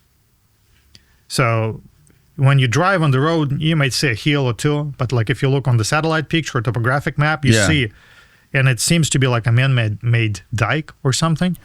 And some of those are found like along the Volga River, where floods were known to take place because rivers do flood in springtime. But those are ancient, and there are also traces of canals, and some of those were reused or deepened and excavated when modern day canals were built. So those are like middle Russia along Volga River, Volga Don, and basically this earth dikes or earth walls that no record of anybody building. You think maybe during Tsar time somebody built it. No, there is no record. But more puzzling, like in Siberia, if you go like thousands and thousands of miles in Siberia, there is this known grid. When you look at the satellite map of taiga, you see it's divided into squares. You actually see, the division into squares. And when you go on site, you see that the area where there is no forest is not growing for whatever reason. As if the earth was somehow something, some chemicals put, to where it doesn't grow. And it forms this like neat, rectangular pattern like for thousands and thousands of miles. And once again, there is no Where record. nothing grows in the middle of forest. Yeah, so it's exactly, imagine you have. Can you find this, Steve? It's as if grid is superimposed on top of the woods, and that's cleared, and nobody's clearing it. It just There's stays crazy. cleared. There's spots like this I've heard of in Siberia as well, where comets have hit. Yeah. But we're talking about this rectangular grid pattern. Right. Obviously not comets. And imagine the amount of work it would take, just to clear it and maintain it. But nobody's clearing it, nobody's maintaining it. Yeah, when it comes to like ancient sites and ancient civilizations and stuff like this, Russia's one place you never really hear much talk about. Yeah, which is unfortunate because there's been some, so right now we're discussing fringe ideas, right? But, there is non-controvertible discoveries made in archaeology in Russia recently that nobody's talking about. Like in Siberia was supposed to have been uninhabitable by civilized peoples until recently. Yet, they found a bunch of cities that like a spiral-shaped cities that's been excavated, and they all have like similar structure. And they practiced ore smelting and pottery and all sorts of crafts. And maybe they found a dozen of these cities, and one is the better known goes by the name of Archaeum. Yeah, and those date like thousands of years, BC. So all of a sudden, the traces of unknown culture has been found that, same time as, let's say, Egyptian civilization, but in the part of the world where nobody knew, any kind of civilized activity took place. Yet they find these mounds, they excavate them, and sure enough, it's a settlement. Wow. And there are a bunch of settlements like this, like all over, Russia, right on the border of Russia and Kazakhstan, and some in Kazakhstan, and others in Siberia. Yeah. So we're talking like several of these, not just one. And imagine, what else might be there.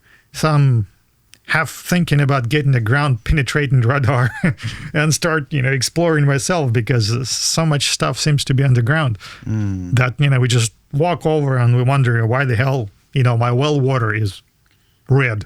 Well, Isn't the permafrost a big deal in Siberia? yeah, there is.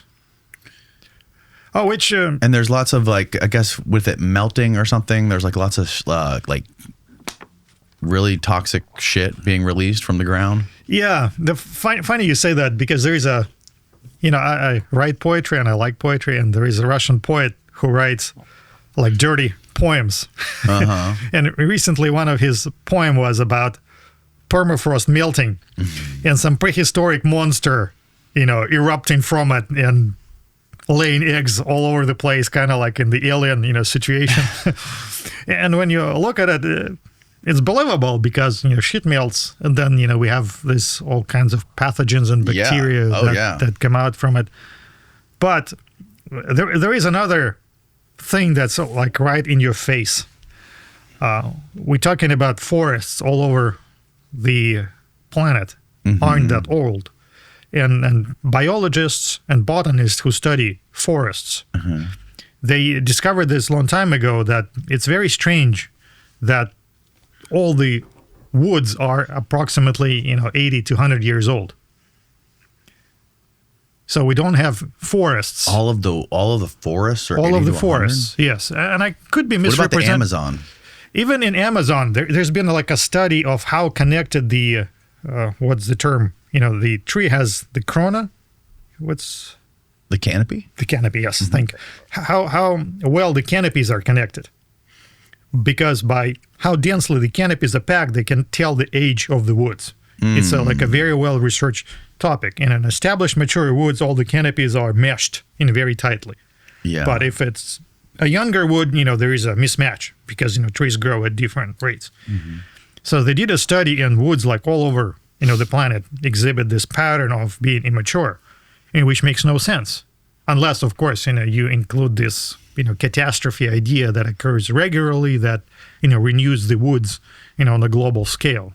And, that unfortunately, or fortunately, it traces back to the idea of catastrophisms, that this catastrophes happen on this planet regularly to where we don't have woods like, the great redwoods all over the place. We have just a few places where we have these giant trees, but those are like remnants of what's left. Yeah. And because taiga, it is huge, and all of the woods are under 100 years old. Under 100 yes, years old? you will be very. Well, the Amazon's definitely over thousands of years old. Well, I mean, as a body, maybe, but I mean, individual trees. Yeah, I think that's pretty not contested that the trees in the Amazon are really fucking old. Well, I don't know about Amazon. I can speak about Russian trees all fir over the trees place. and taiga. At least in North America. I don't know about Russia, but I know at least in North America, there's trees that are like ancient. Well, in Russia, you'll be hard-pressed to find trees over 100 years old. That's interesting. And the other interesting fact that people noticed is when you look at pictures of Russia taken 100 years ago, hardly a tree anywhere. It's just plains. So all of seems that the majority of vegetation have grown in the past 100 years.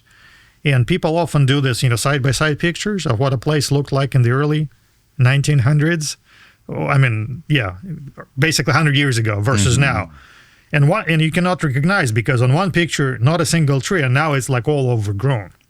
So there is, some shit happened to where there were no trees in Russia, all steppes. And now the trees growing and all the trees are young. So, Steve, see what you can find about this. And it's, within the scale of human life, within 100 years, we're not talking thousands of years, within 100 years, it's a huge change. So, to me as an engineer, this is all like fascinating. I don't think, the narrative we're presented is complete or accurate or truthful, and not necessarily because there is some conspiracy to hide, the past from us. It's, I think it was challenging in the past when, you have to go onto an expedition, make a discovery, report it. Now we're talking, people are listening, they'll start looking at pictures and start digging in, and information is like a wave is rising. All of a sudden we are presented, with satellite images, with geological survey, data and some other shit that we can really, quickly put side by side and see whether it meshes or not. And I think that's what makes our life exciting, this, deluge of information that we can mix and match and analyze. So I found the age of the firs, or the balsam fir, is 80 years old. Wow. But that doesn't mean that the forest itself has been there Right. for 80 years, but that's their lifespan, which is pretty short for a freaking tree. Like others, Yeah, that is a very short, right? But then it says that, maximum lifespan is It's like 150, only 150. Yeah. That's odd. The lifespan can be cut short by pests. Wow. I didn't know. And I couldn't really. Oh wait, I think I might have found a comparison. No, that's just a deforestation. I couldn't find the. Yeah, I mean, good comparisons. might be. Maybe You need this. to type the query in Russian because it's mostly discussed in Russian Okay. channels. But even in my hometown, I've seen pictures Mm-hmm. of what it looked like 100 years ago versus now. And 100 years ago, there was hardly a tree. Right. But of course, there is also a more trivial explanation that, before they've been cutting trees for firewood. Right. Yeah. But all over the place, what? And that's kind of the thing, the point I wanted to make. It's fine to have ideas, it's fine to have speculations, it's fine to have fantasies, but at the end of the day, if you want to prove anything, it all boils down to running numbers, right? So you run your idea through numbers and see if it, comes out correct or not. Yeah. And then maybe you do the count and all the trees were cut because, winters are cold and no trees are left. Yeah. But then the question becomes, if they cut all the trees and they were still not freezing, where the hell they were getting the firewood from? Yeah, that's true. So, are there any sort of unexplainable megalithic sites or artifacts that are found in Russia? I'm glad you asked. Yes, but it's not what you think. It's actually, I guess think the biggest mystery in the eyes of Russians is St. Petersburg. The St. Petersburg in Russia, which is the city that is not that old if you believe the official history. So if you read the official history, it goes Peter the Great founded this city in the middle of a swamp where the Neva River flows out of Lake Ladoga into the Gulf of Finland, like real low swampy land. And he decided to build a new capital there. And the first question is, you find the worst possible spot. Congratulations. Everybody recognizes, because ever since the city was built, it was suffering from annual floods of Neva River. Right. So stupid, And then, the Gulf of Finland, everybody knows it has so much fresh water in it, to where arguably motivation of Peter the Great was he wanted to build a port city. But the Gulf of Finland is so bad to where it's a known fact that the cost of moving goods, let's say from Holland all the way to Gulf of Finland, let's say, is 100 units. And then this remaining 2 miles, exactly also 100 units, because it was shallow. The water was almost non-saline, so the wood rotted. So it's like the worst possible place, for commerce.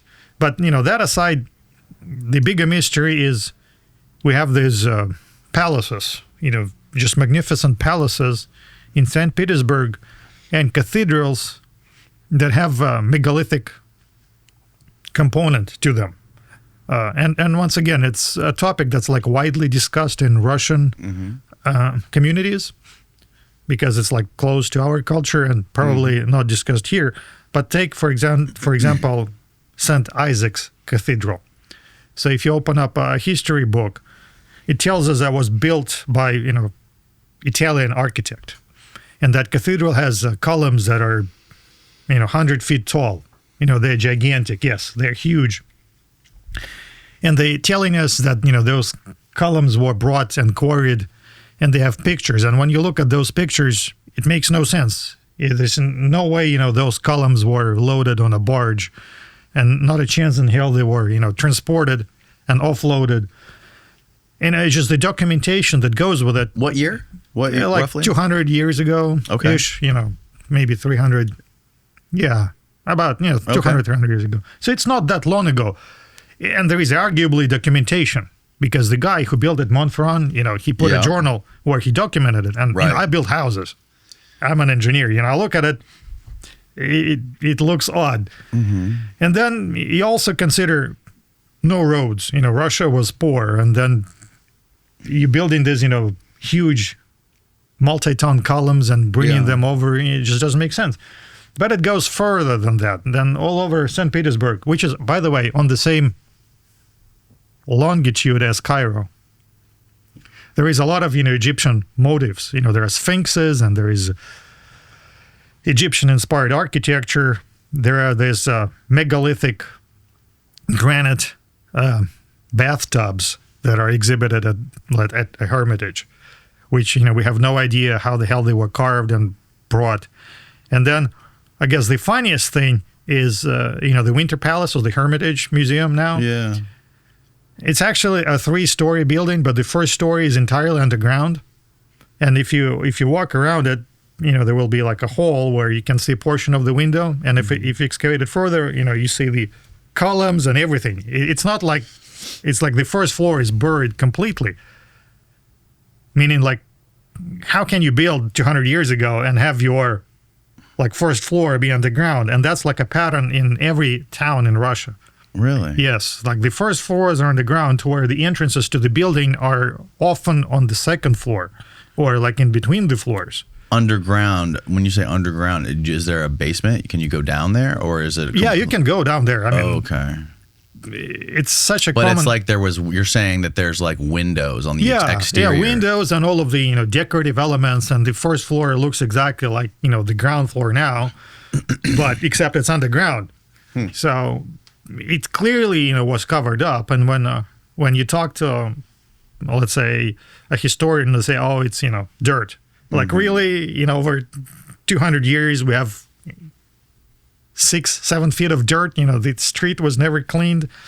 Because it's a pattern not only in St. Petersburg, it's in every major city in Russia is like that. They do some construction work in a building that's only 200 years old. The first floor is underground. And it was all the windows and doors and steps and all of the... Buried. Yeah, buried, basically. And it's just... And people started noticing this, and they post in this, and they research St. Petersburg a lot. And once again, you cannot believe everything that people say on internet. So you don't know when people post something, it's authentic or not.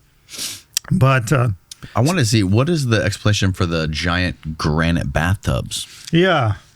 I don't know. They say, well, some guys in Russia did it and they delivered it. But maybe more, I guess, incredulous is... Are they precise, like granite? They're very finely crafted. I don't know if anybody actually measured them to determine, precision or not. Mm-hmm. But I know there is a famous building in St. Petersburg that has, like this shit. Holy moly. That's 8 foot tall. Yeah, something like that. Wow. Yeah, what the hell is that? And that's one piece of granite. Well, by the looks of it. Holy shit, dude. Yeah, and so one study I know, there is a famous building. How much does that weigh? Yeah, my guess is as good as yours. That's insane. That's totally insane. How many of those are there? I don't know. I mean, I've seen a couple. I've seen another one that has a foot in it, and it's smaller. It's 48 tons. Good God. That's carved. That's carved for sure. The original block was supposed to be 160 tons before carving.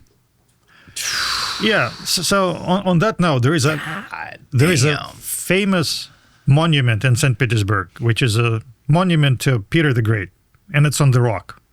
And the Thunderstone? Yeah, Thunderstone. And the theory is it was brought from Karelia. Yeah, from Finland, right? From Finland, basically, yeah. And when you look at it, it's just, I think I mentioned before, I don't believe that people were stupid and they were doing stupid work. So I think it's a stupid idea for a Tsar to say, hey, bring me a rock from God knows where to put here.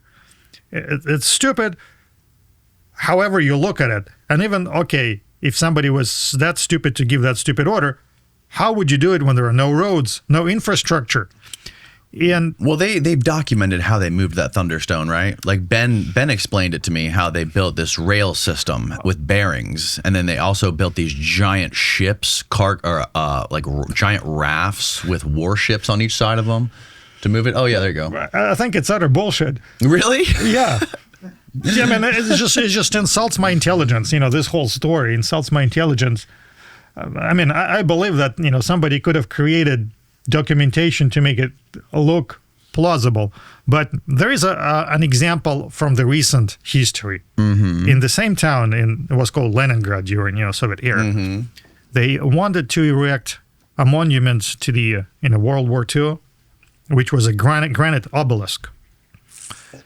So it's one piece of granite that they carved, I think, in Karelia, which is next to Finland, and they brought it on these huge trucks and erected on one of the squares, city squares. And it's well documented how it was done.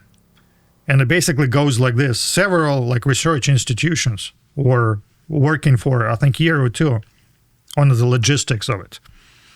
How it would be carved, how it would be loaded, how it would be transported, which roads is possible to take, which roads are impossible to take, which bridges would hold, if it's transported over water, how it would be unloaded, and things of that nature. So it took 2 years of planning and a year to execute and bring that obelisk and erect it. And by the way, it was erected on a lead gasket, so the contact between the foundation and the obelisk is good, and it stays solidly in one place. So if it took 2 years to plan, a year execute, given all of the modern technology, when we have roads, have cranes, have trucks and all of that, doing that with a rock, 300 years ago when none of that What was that thing? existed. 1,000 tons? I think that thing was 1,000 tons. I think that they estimated that thing was the same size and weight as the unfinished obelisk of the pregnant woman in Egypt. Yeah, besides it's stupid, why would you do it? I don't believe anybody's stupid. Besides, people need to be paid. How much money are you wasting on moving a rock? Well, monumental type stuff was very important to these cultures. Yeah, but people are rational. I don't believe in the idea that people are irrational. Yeah, but what if the king, a king with a lot of money and a giant ego wants to show that his civilization is the best? He's going to get all the people. And Well, I know what happens when that what happens. is that sound? It's a motorcycle. Oh, Yeah. okay. You know what happens? What you're describing takes place. Another king is looking at the king who's gone nuts, and he invades his country and takes over. Because, when you undertake a project like that, you pull in resources from everywhere, which means you don't have enough money or enough focus on maintaining military or, guard your borders, and people take advantage of it. Sure. This happens all the time. Yeah. So, it's just fundamental, and I could be wrong, I'm just expressing my personal Sure. opinion. I do believe fundamentally that people are rational and people are smart overall, as a, physical ensemble, as a quantum system. We're rational and smart overall. So I don't think, people do irrational things on that scale or stupid things for that matter, because everybody can count money. And that's why I think we underappreciate how smart ancient Egyptians were. And that's, one thing I learned in the course of my, vase project. I think my appreciation to the intellectual acumen of ancient Egyptians has increased tremendously. Yeah, well, our society and our culture today, our values are probably way different than their values were back then. Our values now, at least in the Western world, are all based on economics, and acquiring wealth and notoriety and recognition for shit, and at the high level at least. And back then, I don't think that was it. I don't think that was it. I think maybe back then it was one of their top values was getting closer to the gods or something. Maybe, but economics is still, you cannot take it out of the equation. No. Because I think of this, let's say, pyramids were constructed by manual labor. Let's just say, go with the mainstream idea. Then, all of the workers need to be fed. Imagine, how much food you just need to produce just to feed this army of laborers. And how much strain would that put on the, agricultural, production that you need to feed an army of workers. And there is no way around it, because you cannot not feed your labor force. Because without energy, you cannot move anything. And that, goes about any project that involves like massive amount of people. You send an army somewhere, and with that army, you send like herds of sheep and cattle and logistics with the carts of wheat and barley and whatnot, right? Right. So you have to have food to feed your labor force. And if you don't, they cannot do any work. Sure. And, once you start accounting for that, a lot of projects just become prohibitively expensive, because we often think, those are just slaves. You beat the slave, he does the work. No, the slave cannot work unless you give him food, because without food, he doesn't have strength and energy. Right. Yeah, you're right about that. So, so I'm curious, how does your work in nuclear connect to this ancient stuff and some of these ancient megalithic stuff and these ancient artifacts? I'm glad you asked, because I almost forgot about that. So when Ben approached me and showed me, these vases, and of course, I was blown away by how well they were made. And because I am open-minded, I started thinking about, crazy stuff, like maybe, reptilian beings from other stellar systems were making them with their scaly hands. And if that was the case, of course, they wouldn't use chisels or lathes. They would use, some other magic. And as a nuclear scientist, the thing that comes to mind is nuclear technology. because everybody knows that there is so much more energy within a nucleus than in a chemical bond. It's not even funny. And it's really 1,000 times, if not 10,000 times more energy per unit mass. Which means if you are an advanced civilization, you probably have mastered nuclear science to the degree to where to you it's like nothing. And with that in mind, it becomes possible to machine stuff by nuclear means. And that's where my nuclear machining hypothesis originated from. Okay. I started thinking, if I could produce isotopes, and you know what isotopes are, right? Maybe you should give a broad definition of it. But So every element in nature comes in several varieties.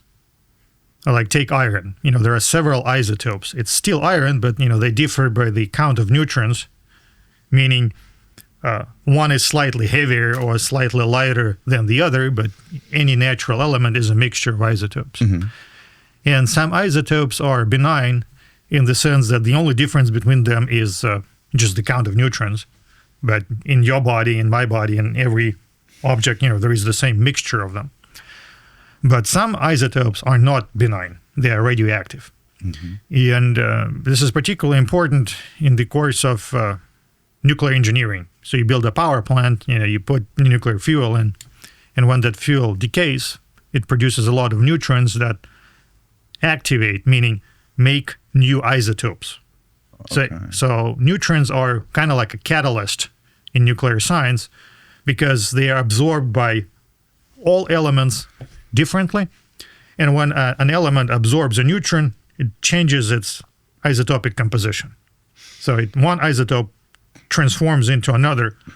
And a lot of isotopes that are formed by neutron capture are radioactive, meaning they emit gamma rays, they emit alpha particles, beta particles. Okay. And what that emission means, it means an emission of energy.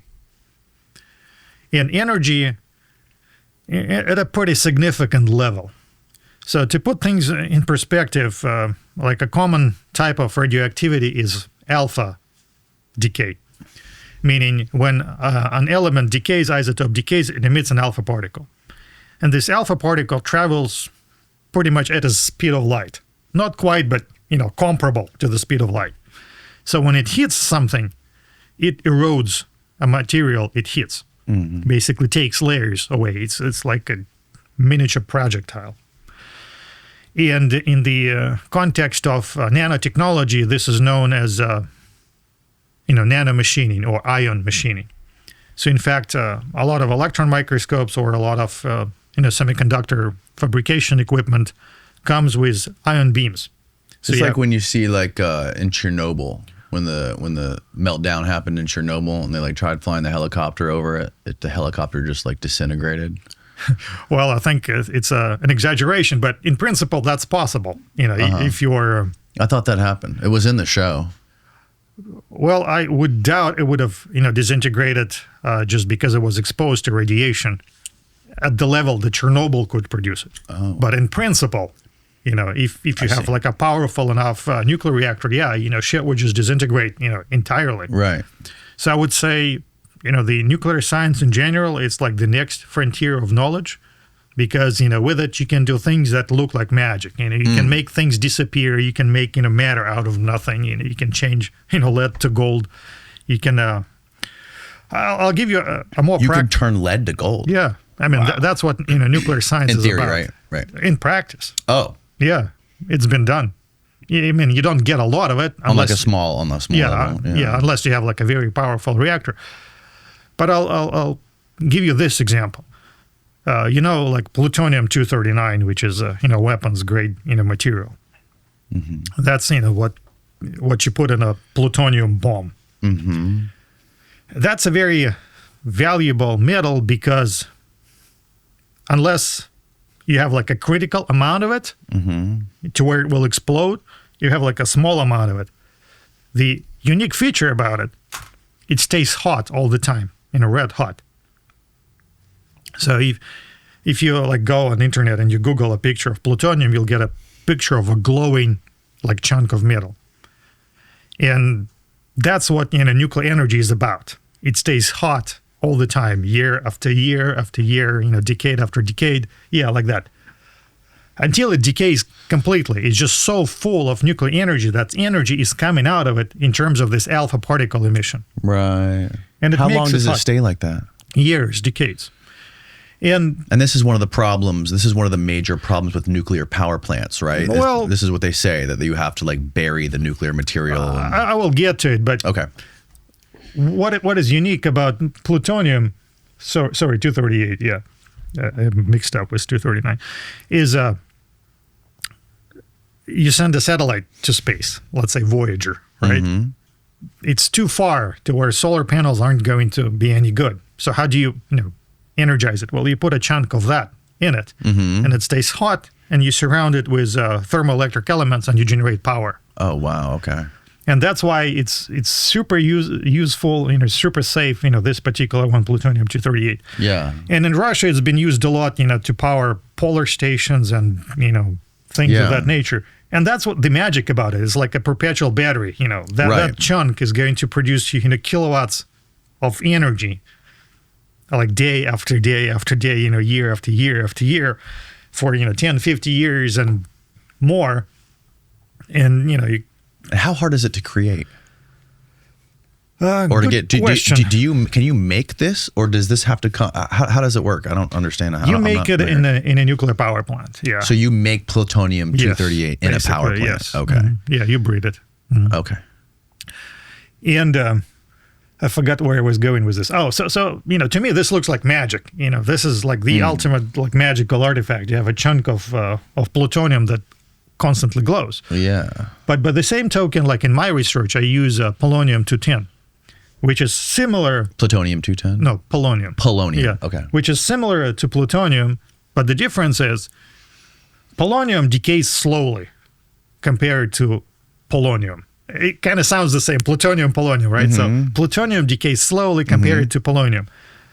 So polonium takes like half-life, meaning half of it is gone, like within like 238 days. Okay. Whereas for plutonium, it's years.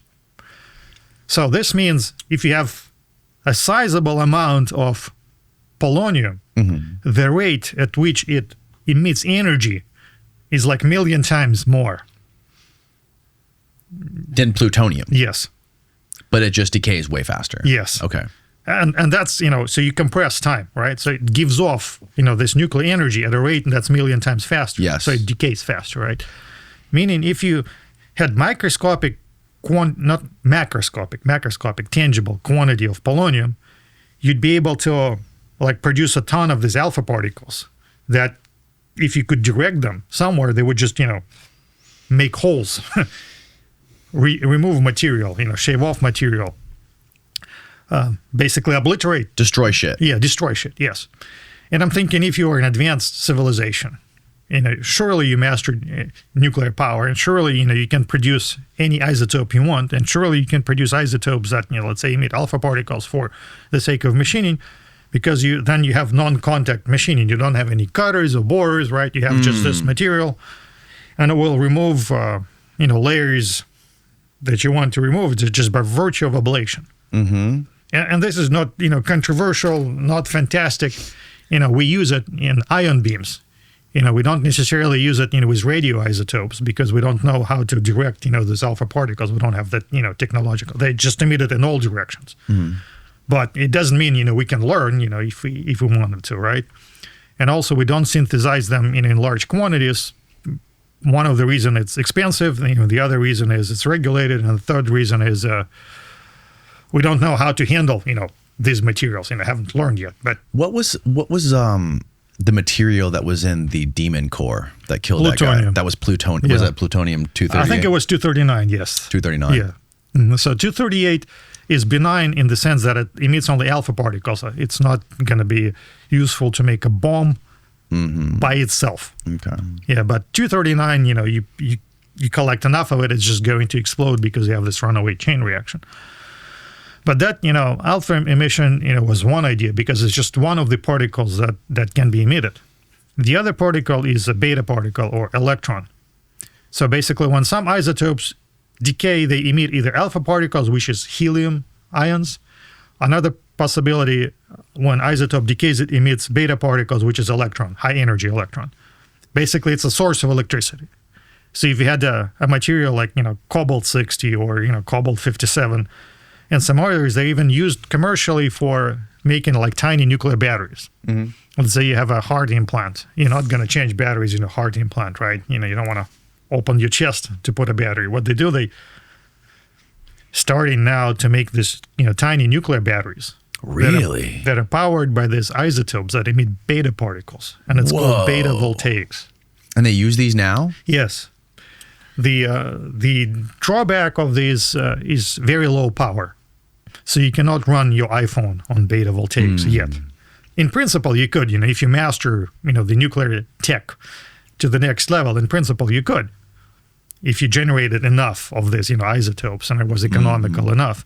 Because what happens is they constantly produce electricity in terms of this, high energy electrons. Yeah. And not only you can power something, but also, these high energy electrons, they tend to saturate the lattice of the material with electrons. And if you recall solid state physics, we have ions and then we have electrons. And electrons are kind of like a glue that holds the lattice of ions together. So if you add too many electrons into your lattice, you change the elastic properties of your material. So all of a sudden, the material that was solid, may become pliable or malleable because you just oversaturated with electrons.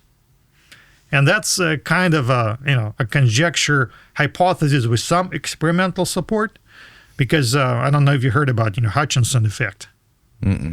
So there is this crazy inventor in Canada who is known to have played with radio frequency equipment like radars and radio generators and coils. And in his experiments, he would all of a sudden spontaneously, either metals would fuse or would crack, or metal would fuse with non-metal. It's like almost voodoo, but I've seen samples myself, so I know it hasn't been cooked. And the best explanation I've heard of it is under certain conditions, you can oversaturate a solid state lattice with electrons, and then the plastic properties of the materials change. So what idea I get from it, if you have a nuclear isotope that emits a lot of beta particles out of electrons, you can put it in contact with the body that you want to machine, and all of a sudden a body that was hard becomes soft as putty. And then you can machine it without too much effort. So it's a different mechanism. So with alpha particles, you ablate it. So you shave off layers by virtue of ions impacting and punching holes. But with electrons, you change elastic properties. And that's a transient change. Oh, this is the Hutchison effect. So what is it? What's happening here, Steve?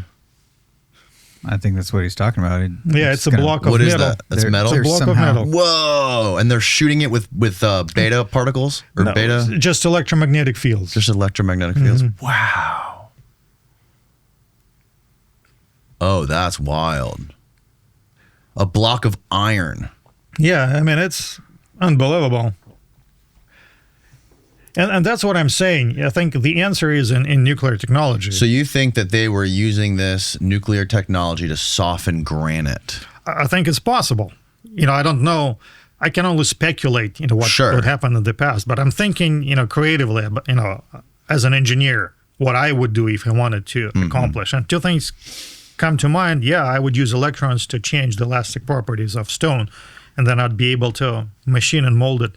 And especially that looks plausible in the context of Peru, where you have this, polygonal masonry. And, when I look at it, it clearly has, superficial evidence of plastic deformation. And that's why I'm very, supremely interested in going there and taking samples that I can study in my lab and my electron microscope and subject those samples to my nuclear instruments to see if I'll be able to spot signs, markers of... let me ask you that. So what are the number one thing, like what are the top things that you would look for evidence of nuclear radiation? Excellent question. Two things. One is obvious, is gamma radiation. You know what light is. We all know what light is, right? Mm-hmm. But from the standpoint of physics, light is like visible light is just a chunk of electromagnetic spectrum that we can perceive with our eyes. The other chunk of electromagnetic spectrum is infrared, which we perceive as heat. The other is radio waves, which we do not perceive, but we can emit, transmit them, receive them using antennas. Another one is ultraviolet, which we perceive as suntan, sunburn. And then there is this invisible radiation, gamma rays, X-rays. Yes. So with our bodies, we cannot sense it, but we can sense it with the... we know it's there. Yeah, we know it's there. We can detect it with nuclear detectors. And some of those detectors, I manufacture myself. And when you have a detector like that, it gives you spectrum, gives you frequencies. And you can tell what are the energies that are emitted. And we're surrounded by a background radiation field. Shit coming from Earth, there's shit in the air. But if you take a rock and put it next to the detector, the rock would gives off its own spectrum. And that's what geologists do. They collect a rock, they put it in the spectrometer, and they can tell what radioactive elements that rock contains. Because there is a lot of radioactive materials around us, in your body, in my body, everywhere. It's just natural. It's just very small quantity. But you look at it and you say, okay, well, I've got some potassium-40, I got some uranium, thorium, radon. And that's like one of the things, the first things I looked personally when I, started thinking about it. When I met Ben and then when I met, Matt Bell, I took some of Matt's vessels and I put them in my spectrometers and was capturing spectra to see if I would spot anything unusual. Okay. And initially I thought I did, but then, I talked to some, experts, because any kind of measurement you make, there is a learning curve. And it's takes a lot of knowledge and experience how to interpret, your measurement results. And that's, one thing I've learned how to do in general, like across the engineering disciplines, whether it's viscosity of crude oil or, nuclear radiation or markers of disease, anything that I worked on, you learn how to measure, you learn how to interpret. So when I was starting, I didn't know how to interpret the results. So they looked like there was some, peaks that I thought were unusual. But, later I realized that they were not unusual. They were just, artifacts of the measurement process. But long story short, so I measured some vessels that I borrowed from Matt Bell. So you measured his granite vases? Yes. Okay. And I took like a portable version of my spectrometer to the Petrie Museum in London. And I took some measurements there. They let you do it? Yeah. Wow. And I was very excited initially for the findings that I captured, in the Petrie Museum, and I actually published on my website, the spectra, because the pots seem to emit, gamma rays indicative of lead. And I didn't know at the time that lead was actually a common element. You see in this, it's actually coal. It's the, eye paint Egyptians used. What is that made out of? That's alabaster. Or travertine. Okay. I actually bought that. Yeah, oh, wow. Yeah, it's in my collection now. Is this modern? Is it modern? No, that's genuine. It's what? It's genuine ancient Egyptian, yeah. Oh, wow. Yeah, I'll talk about that in a moment, too. It's so tiny. A lot of these are tiny. So basically, that's kind of the first step. You look at the, gamma.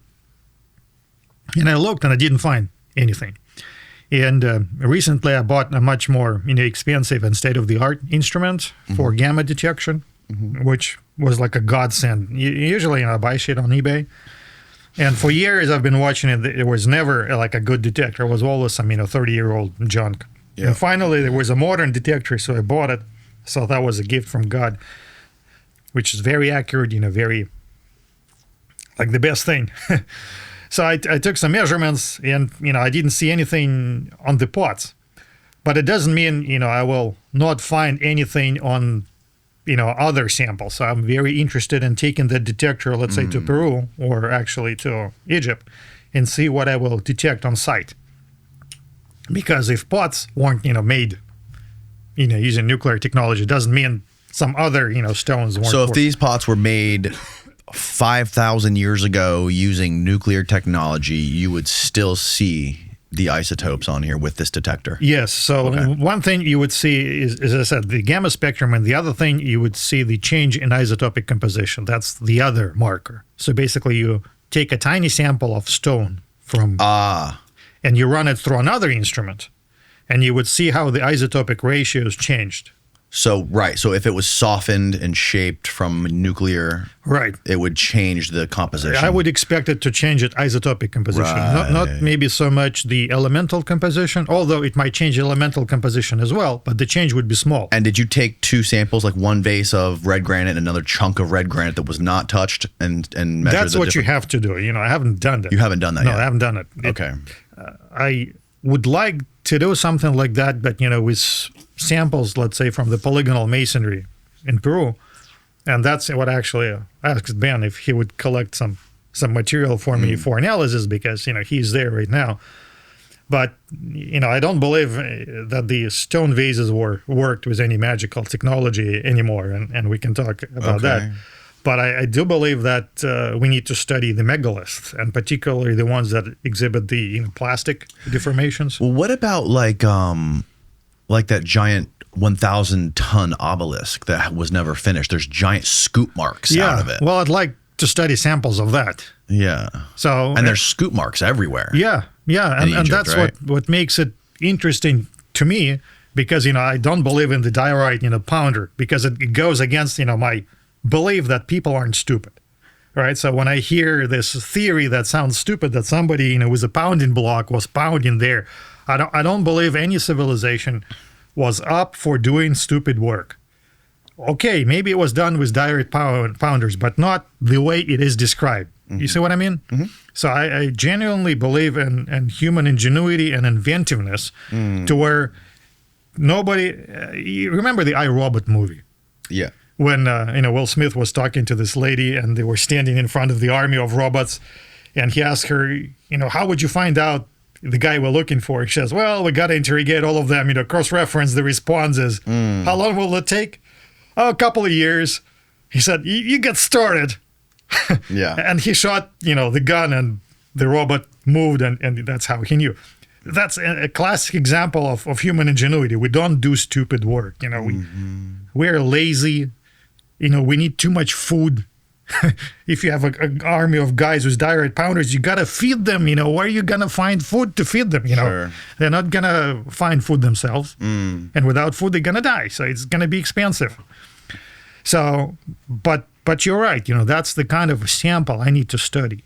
And that's why I'm kind of excited about the idea of going to Egypt and taking my instruments there and making some in situ measurements, because if there are any trace of radioactivity, I'll be able to pick it up. Yeah.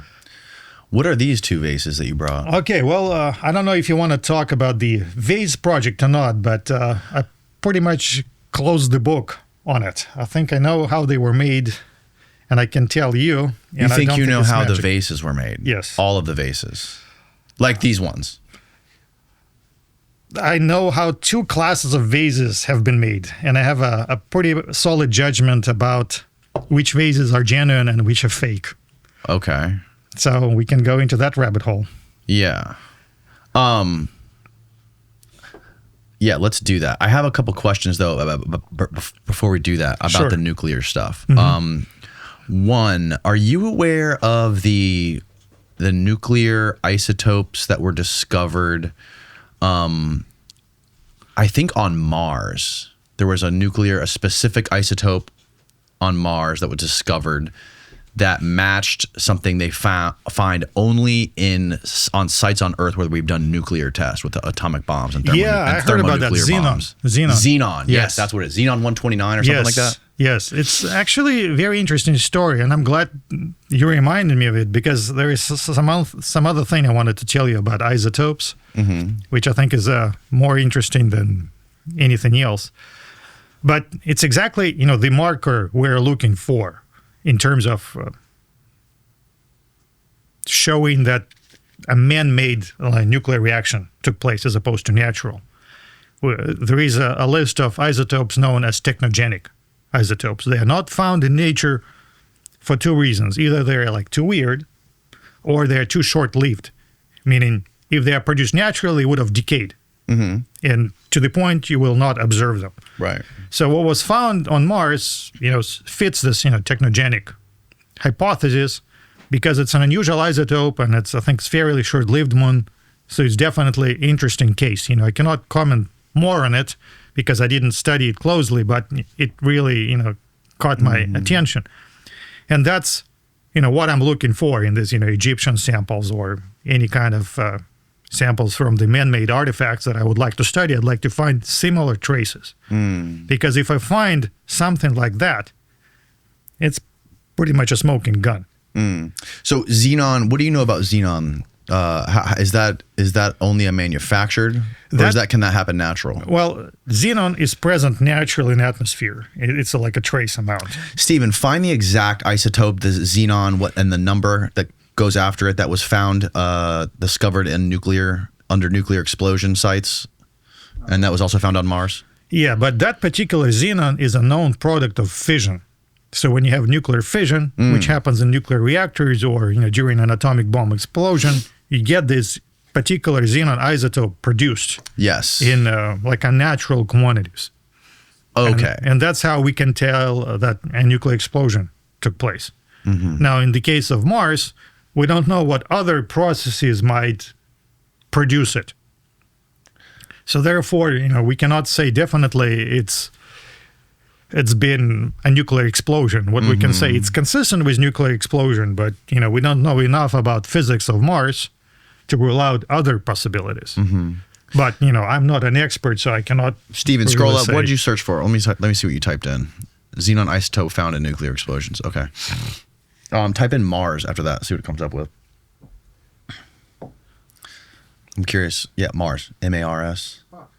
Is it not? Oh, there it is. It just didn't show the marker. There you go. The isotope xenon, xenon 129 is found in higher abundance on Mars than on Earth. And this excess is cited as evidence of past nuclear explosions on the planet. That's insane. Proponents of this theory suggest that the Martian atmosphere's xenon and krypton isotopic ratios are similar to a mixture of Earth's natural xenon and xenon produced by human-made nuclear testing.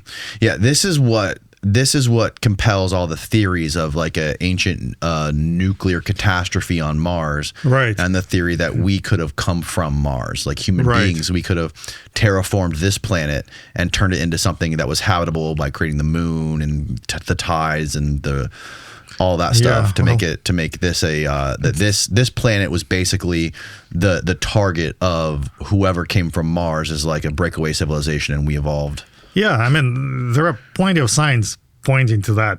And, don't get me started on the subject of the moon. I heard a Harvard astrophysicist talking about this yesterday. It doesn't seem like it seems like it's becoming more mainstream. Well, I think we ought to discuss ideas and we ought to look for evidence. And when you find evidence for an idea, like in this case, it becomes more interesting. But then you got to consider alternatives because the way, we pass judgments in science is not, dissimilar to the court of law. So you have parties that are arguing, did he kill this person? Did he not? Right? Yes. So each party presents their theory. Sure. And at the end of the day, it needs to be beyond reasonable doubt, which means that, we considered alternatives and we ruled them out.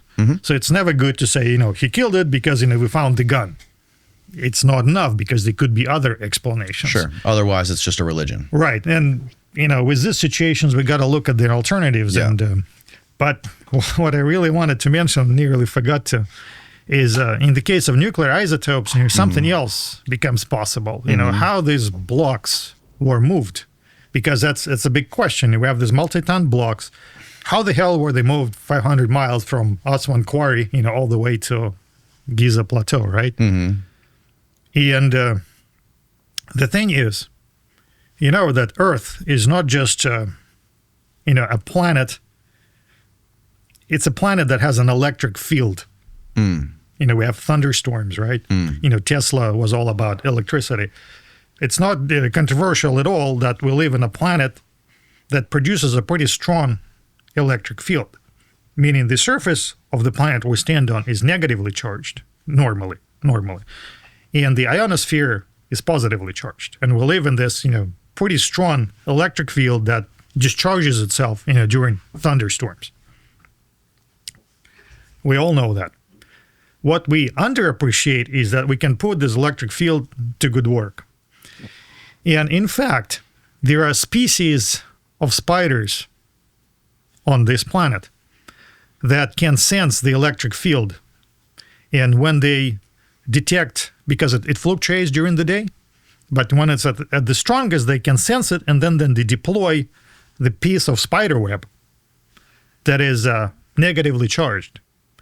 And then negative charges repulse each other. So the charge of the ground, which is negative, pushes on the charge that the spider deploys, which is also negative. And then the spider floats, levitates, literally. Wow. And the way they discovered is that spiders were found on ships, like oceanic ships, like thousands and thousands of miles away. And it was baffling, scientists, how the spiders end up there. So they collected a bunch of them and they put them in a tin can, basically, with electric fields applied.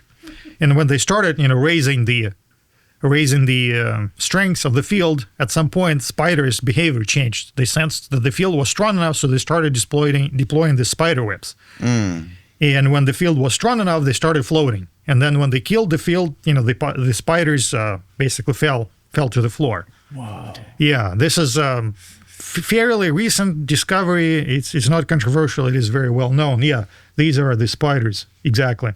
Yep.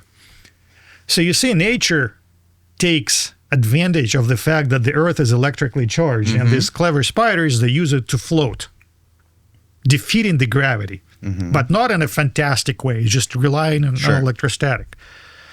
So once I started thinking about isotopes, about the first thing that crossed my mind, you take these beta emitters, and what they do, they emit copious amount of negative charge.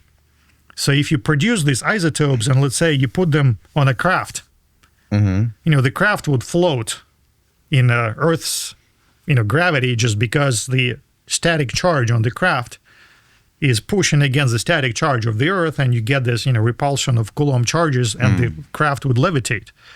Granted, you'll need to replenish the charge. So either you have a generator or you have this radioactive isotope that's continually emitting beta particles.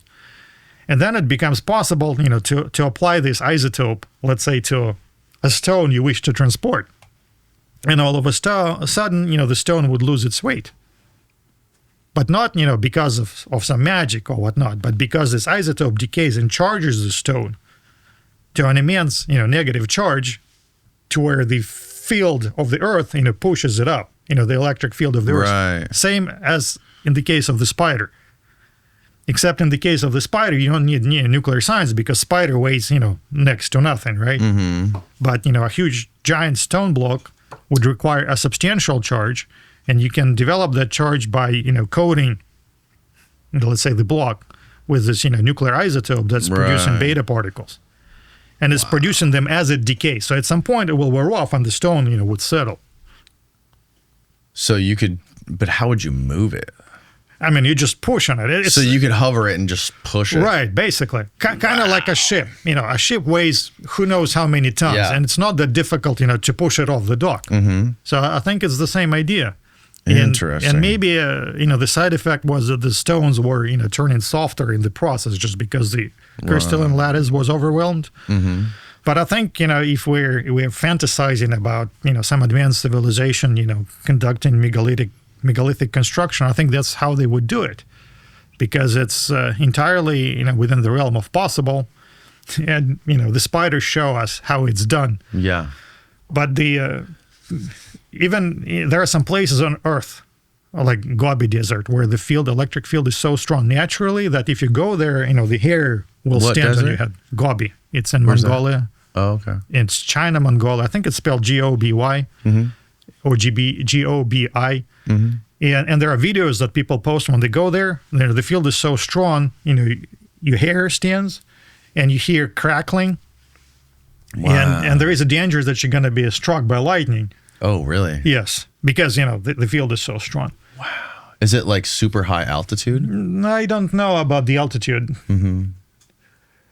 But, it's known phenomenon, and it's, considered hell's hazard because, of the discharge that might materialize and you'll get hit by lightning. But that's what also happens, during a thunderstorm, right? So you have these charges that discharge naturally. And in fact, part of the reason why clouds hang in the air is the droplets are statically charged. So they're floating in the Earth's electric field. This entire cloud is pushed up by the electric field of the Earth. And the reason you have rain is because, these charges, they cancel each other, and all of a sudden cloud, drops. Right. And basically becomes rain. So this is all like part of, natural processes that we're aware of, but we're not, using them for engineering for whatever reason. And that's something I'm very excited to use for engineering purposes, because all of a sudden, there is an idea of how you make, things float like in Star Wars, except, you don't use magic. Or How could you go about testing something like this? Actually, there is a way, and funny enough, in the course of my nuclear research, one of the offshoots of my reactor development, I worked with oil. I think I mentioned that my reactor is filled with mineral oil, and when you run that oil through dielectric tubes like Teflon, you have friction of one dielectric against the other one. And that's a principle of Van de Graaff generator, where a belt rubs against a roller and the charges separate and you have like massive charge build up. And when that wasn't my plan, but when for the first time I powered my reactor and I needed to filter the oil, and the oil went through the filter and through these tubes, so much charge was developed that the surface of oil inside my reactor curved like a moon crescent. So it wasn't flat anymore. It was like very, very concave, because oil was cleaning to the sides of the metal vessel because there was so much charge in the oil. Wow. And on some of my fittings, so some of my pipes were metal and some of my pipes were just regular hydraulic lines, which are rubber. Mm-hmm. And there was so much potential built up over them that a spark was jumping on the outside surface. And I couldn't figure this out. So I'm pumping and I see this, crackling and flashes of light, like, what the hell is going on? And then I realized, oh shit, I'm developing this super strong, electrostatic charges just by pushing oil, through a dielectric medium. And I thought, shit, I could use it, to charge something, like I just described, and see if I can defeat the gravity just by compensating it with electrostatic repulsion. And that's on my to-do list to try, later this year, or maybe, sometime next year, because it's an easy thing to do, if you know how to push oil through plastic tubes, basically. Wow. So yeah, maybe I'll be able to get levitation to work if I don't get fusion to work. But, that's one of the things that interest me. And this somehow all, meshes with ancient history, because one thing kind of excites the thinking in the other direction. And then you start thinking, well, how they could have moved stone. And then you realize, oh, they could have used, static electricity. We all know about it. We just don't utilize it. And that's another thing I wanted to mention. Kind of human engineering approaches static electricity as nuisance. So we work to get rid of it. And instead we rely on this, AC instead, which is alternating currents with no static charges. But, if we changed our thinking and stopped treating, static electricity as nuisance, we could actually, build levitation off it, and we could build like tractor beams and who knows what, because electric force is so strong. Because when you think of it, what makes us able to detect Voyager spacecraft that is billions of miles away? It's the motion of electrons on a tiny antenna back and forth. So we have a handful of electrons billion miles away that move back and forth, and we're able to sense their motion here on Earth. Just because the force is so strong, we're so strongly connected by terms of electric fields. If we just allowed our thinking to shift from alternating currents towards static charges and not try to compensate for them, because there are like anecdotes when you say I have a factory that makes a polyethylene wrap. So you have like a giant roller on that wrap. And when you unroll polyethylene, you have charge separation. And static electricity is so strong that if you don't do the like anti-static measures, the birds would be sucked into the roller. Cats, rats, people, because the charges are so strong, because you spin it fast. So we know capability is there. We just work to get rid of it as opposed to harness it. And that's kind of what I'm proposing. And I think it might be easier, if you master nuclear science better, because then you can produce static charges on demand. There's a lot of conspiracy that government might already have it, because we have this UFOs and unexplained crafts. So some people would say, because government have this black ops and secret skunk work projects, and they've figured this shit out.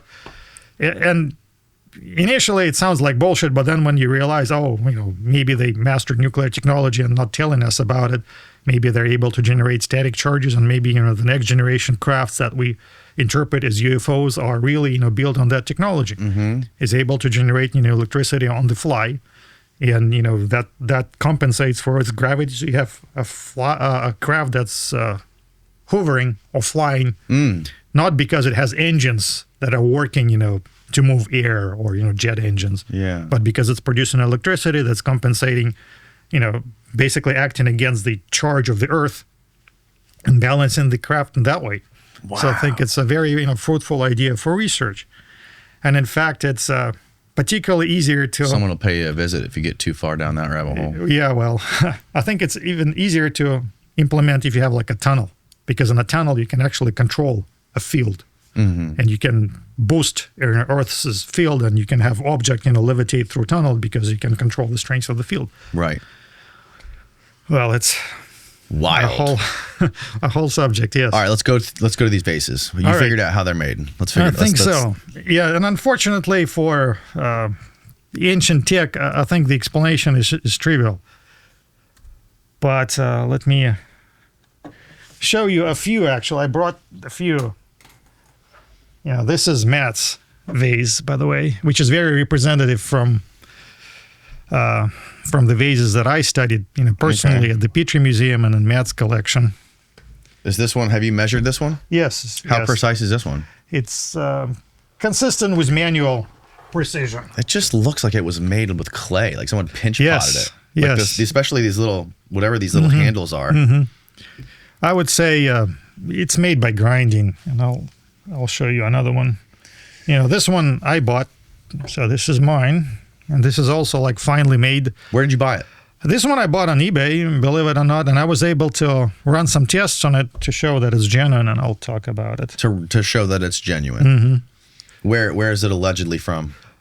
Egypt, of course. From underneath the I don't know where it was found. It's got like a provenance that lists the gallery that sold it, but okay. I ran some tests, so I know this is predynastic. This is an example from a private collector. His name is Jordan Morris. He lives in Australia. He bought like 7 or 8 of these, and he sent a few of them to me to study. I think this is limestone. This is also predynastic, so I was able to determine that. And this is very finely made. Wow. And so crazy. Of course, you've seen this one, right? Which was also bought. And I'll show you 2 more. So one is modern and one is ancient, and I'm pretty sure you'll be able to tell which one is which. One is modern and one is ancient. Yeah, and both are alabaster, which is not really alabaster. It's called alabaster, but it's travertine or calcite. This one's ancient? Yes, because it's better made, right? I picked out the one that looked more perfect. Yeah. And the other one is modern. And you can feel the outside of this, how it's kind of crude. Yeah, and of course, this is like $20. So in Egypt, it costs even less than that. But there is an industry where they make alabaster vases using the same ancient technique they used for thousands of years, and they make tourist vases, and some are better, some are worse. But I bought a real cheap one, just to get the quality. Yeah. But long story short, I would ask Steve to pull up a few pictures, if you would mind. Is it that slideshow? Yes, if you would mind. So, I was really inspired by this whole vase talk to really dive deep into it, because I don't know, it's just something about it really ignited my interest, because I like math. And to me, it's a mathematical problem. You can answer the question of how these were made by looking at the mathematical properties of the 3D scans.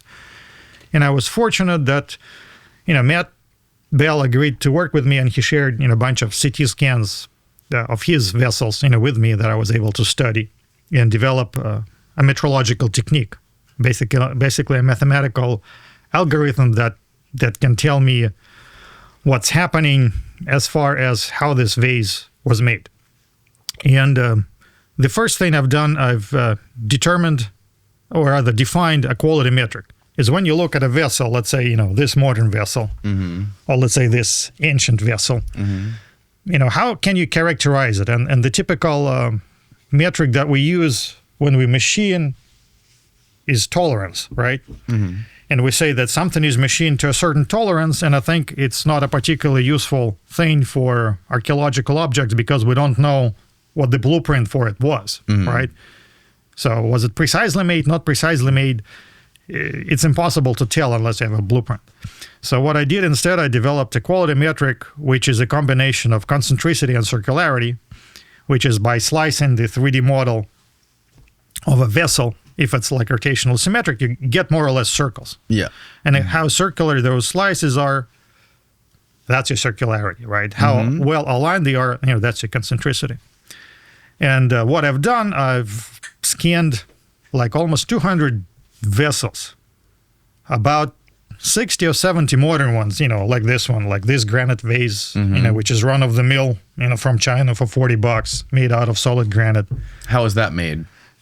Turned on a lathe, but not using like a metal cutter, using diamond coated wheel. Oh, wow. So for cutters, they use diamond coated wheels. Okay. And this one was turned on a lathe because this is like calcite. This is called like Pakistani onyx, but it's really, not onyx, it's calcite. Okay. It just looks like onyx. But this was turned on a lathe using metal cutter, and this was turned using a diamond wheels. So I scanned about 100 of modern objects, some like this, some like this. Right. Some handmade. So I bought like 30 handmade objects just to get a sample. So this was done on a computerized CNC type deal?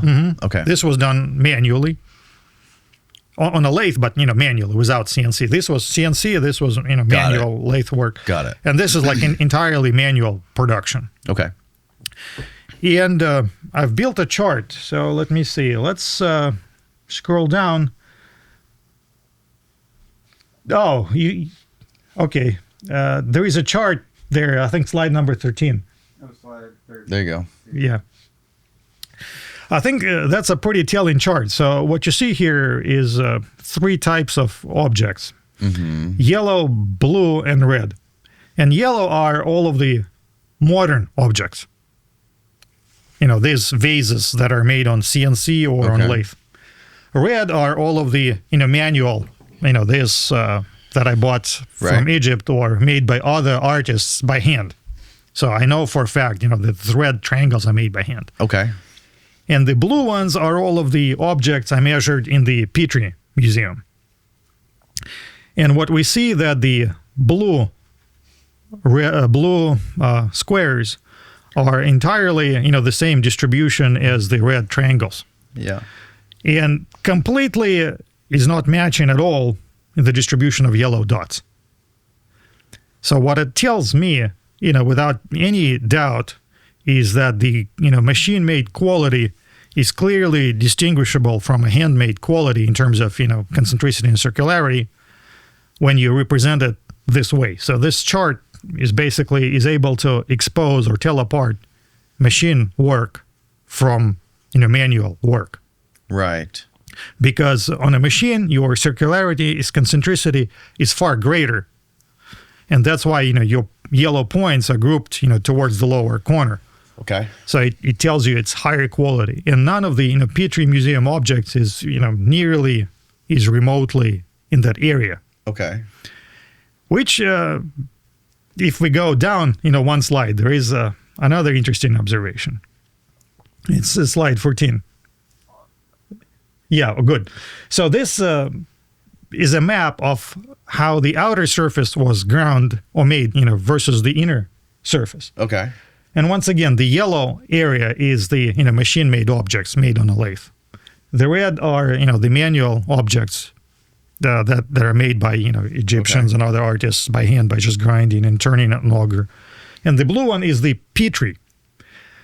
And you can see that the blue is, separate from everything else. Mm-hmm. And without, going into too much detail, what, the left chart, I think it's for the outer surface and the right one is for the inner surface. Yeah, that's how they're grouped. Is telling us that in the case of the outer surface, the object was turned. So when they were, so take this predynastic object. Mm-hmm. So when they were making the outer surface, they were turning this object and they were grinding it against a grinding block. And that's what, this first chart is telling us, because the circularity is poor, but concentricity is okay. And that's what you get when you turn an object, because the entire object is on the same axis. It's turning as a whole. Right. So good concentricity, but poor circularity because it's rubbing against, a rubbing stone that's just set next to it. And it's not like a particularly precise, setup. And then that's what you get. The situation is more interesting with the inner surface because we see very good circularity and poor concentricity, which is consistent with grinding using a grinding bit. Because grinding bit, turns on the axis, pretty regularly, will give you a very nice circle. But as you move the bit, because it's manually positioned, every time it repositions and you lose this initial alignment. So therefore, from these charts, the inescapable conclusion is that the outer surface is shaped by turning the rock or the object itself against the grinding block, whereas the inner object surface is shaped by turning the grinder, against, the surface of the object. So then I took the Metz vessels and I, ran them, through this chart. Okay. And you can see they broadly group into two categories. One category is at the bottom left corner. That is, 100%, consistent with modern machining. There is no difference.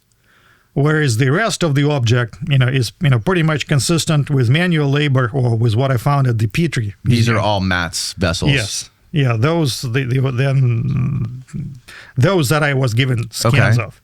Now, what is the predynastic, the blue? What is that category? That's the Petri museum objects. That's how I classify that type of stonework. I call it predynastic because that's where it's originated. But Matt's are also predynastic, right? Majority of his objects are, right. So I'm able to, so by applying this metrological technique that I developed, I'm able to testify that the vast majority of his objects are genuine because they align with the predynastic quality. Okay. However, unfortunately for, the proponents or advocates of the ancient machining hypothesis, I also submit and submit on the basis of my findings that the most precise objects from his collections, and for that matter from the other collections I was able to look at, are entirely consistent with modern machining.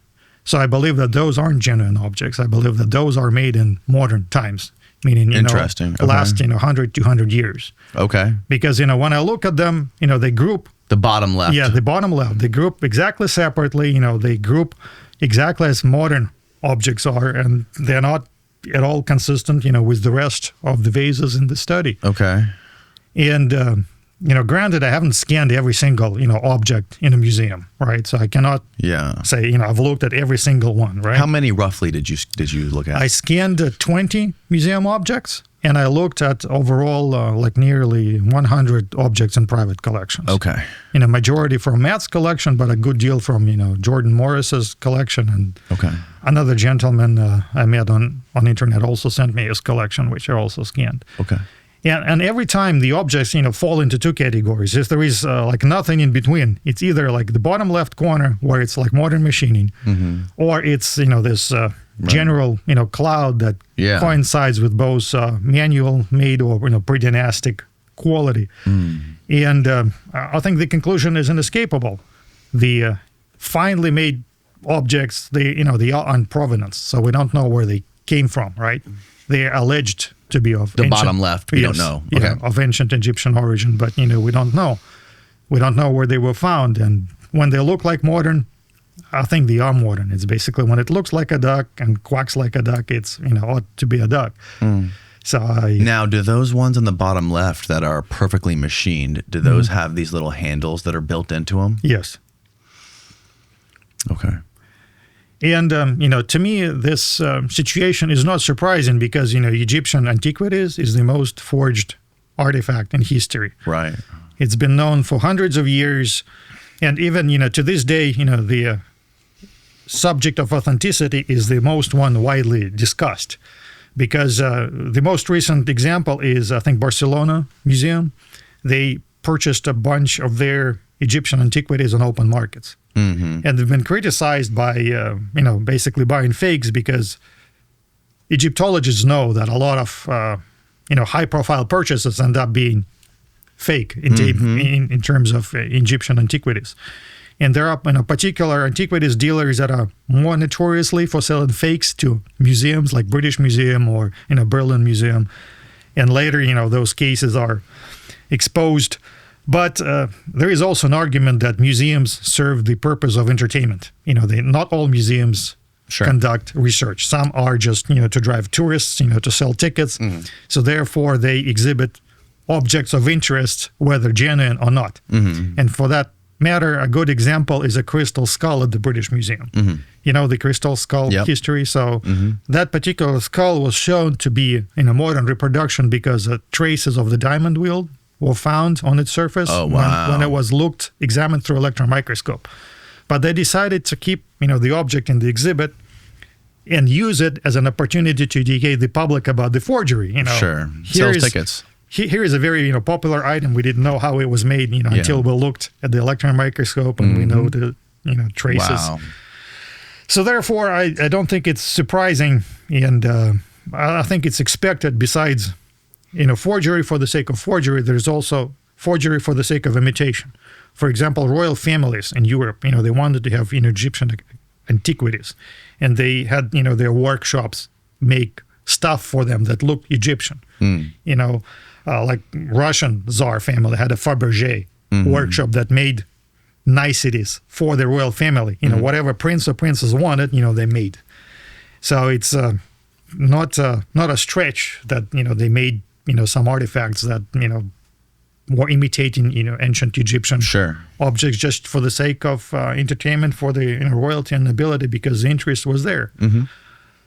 So that's kind of my conclusion about the story of the vases. I do believe. So you believe all of the super precise vases that were measured in CT scans and light scans that showed to be like within the deviation of 1/1000th of an inch or the deviation of like less than the width of a human hair, those were created on modern CNC machines and they were not ancient.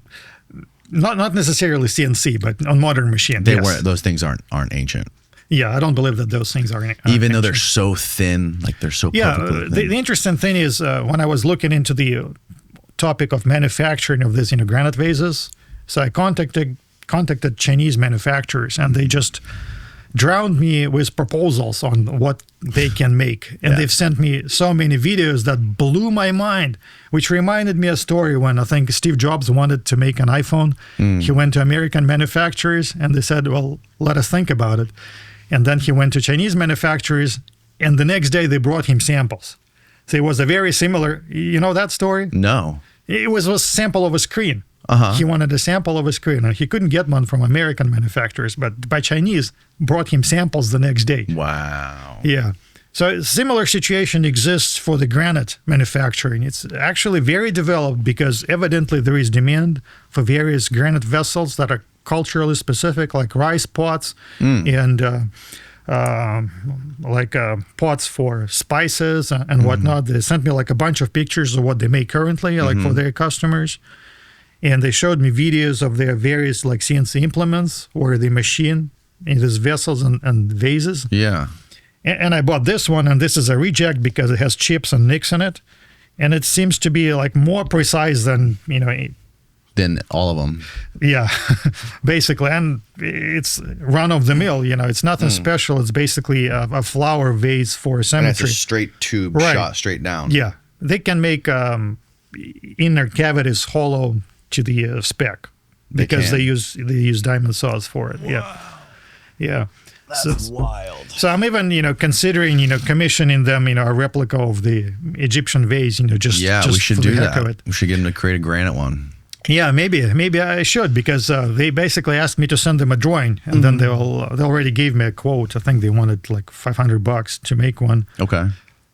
So maybe. Well, we have all those scans, right? Even we had Carly and Adam Young in here a couple weeks ago, and they were showing me all those scanned measurements they have of those vases. That are like so insanely. all we need to do is send them, a CAD drawing, and they'll make a bunch. Wow, that's fascinating, man. Yeah.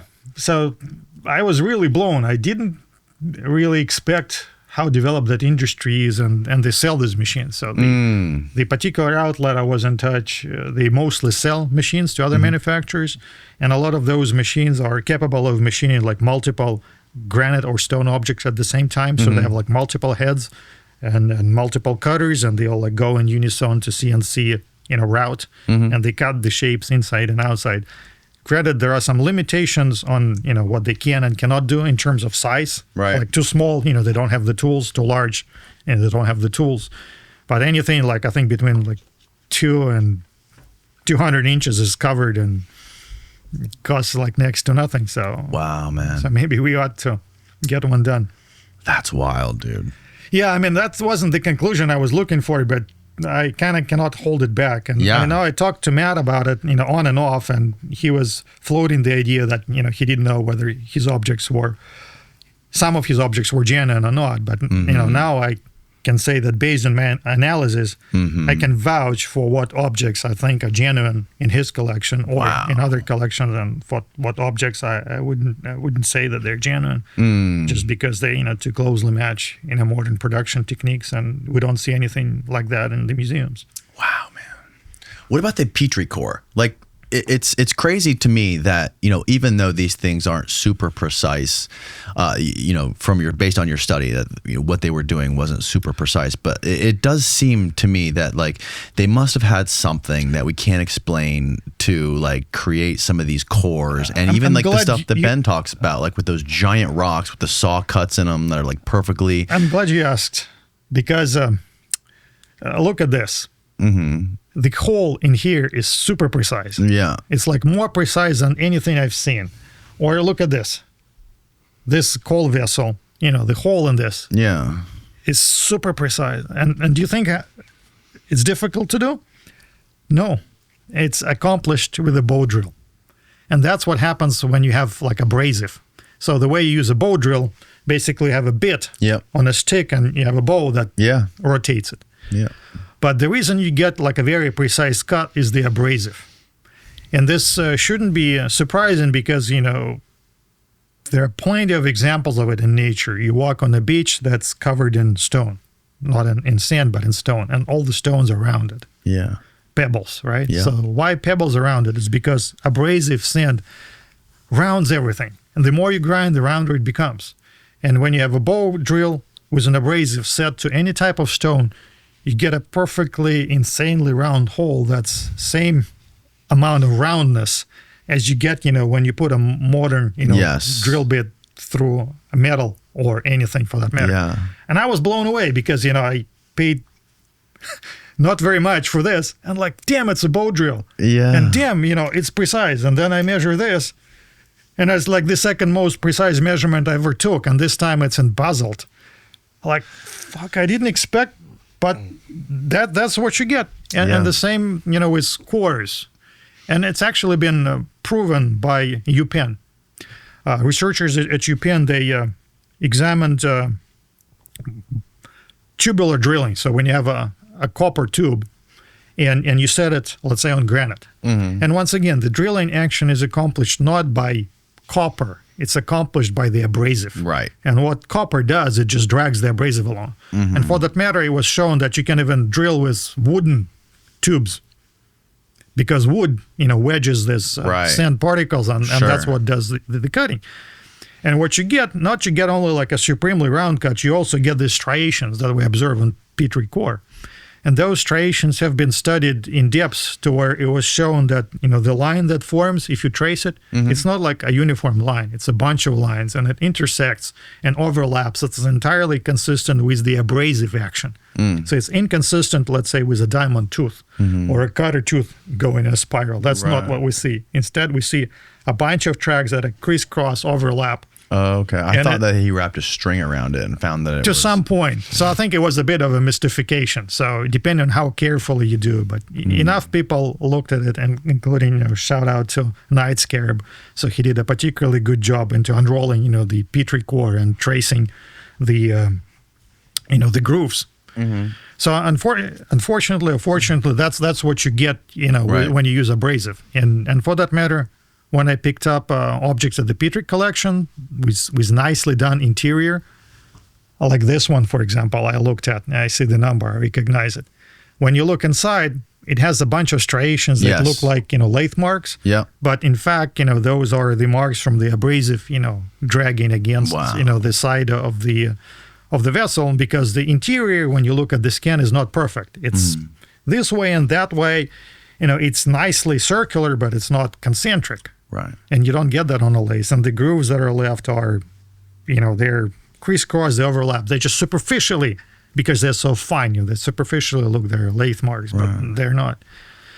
Wow. So You debunked the Egyptian vases. I can't believe it. Pretty much did. And my conclusion is this is an amazing stone working technique. So what we underappreciated is how effective it is. And I also believe, and I speculate here, I think they use some level of automation to do it. I don't think, once again, I mentioned it many times, I don't think people were stupid.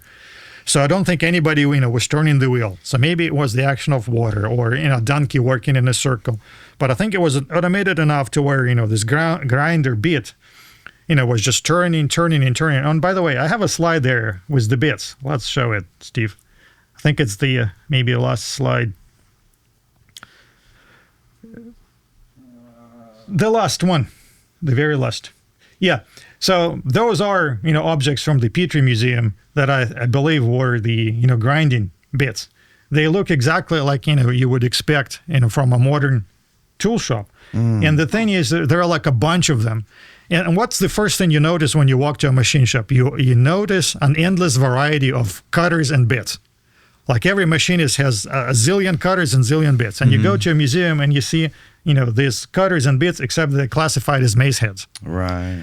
And, Matt Bell was quick to point out that the mace head at the bottom looks like a cutout piece of a vase. But I think at the end of the day, it was used for grinding because it has this exact shape that you need to grind. Each of these pieces are like perfect examples of what you would use for grinding, especially the elongated one, because the elongated one you would use for hollowing out the inside.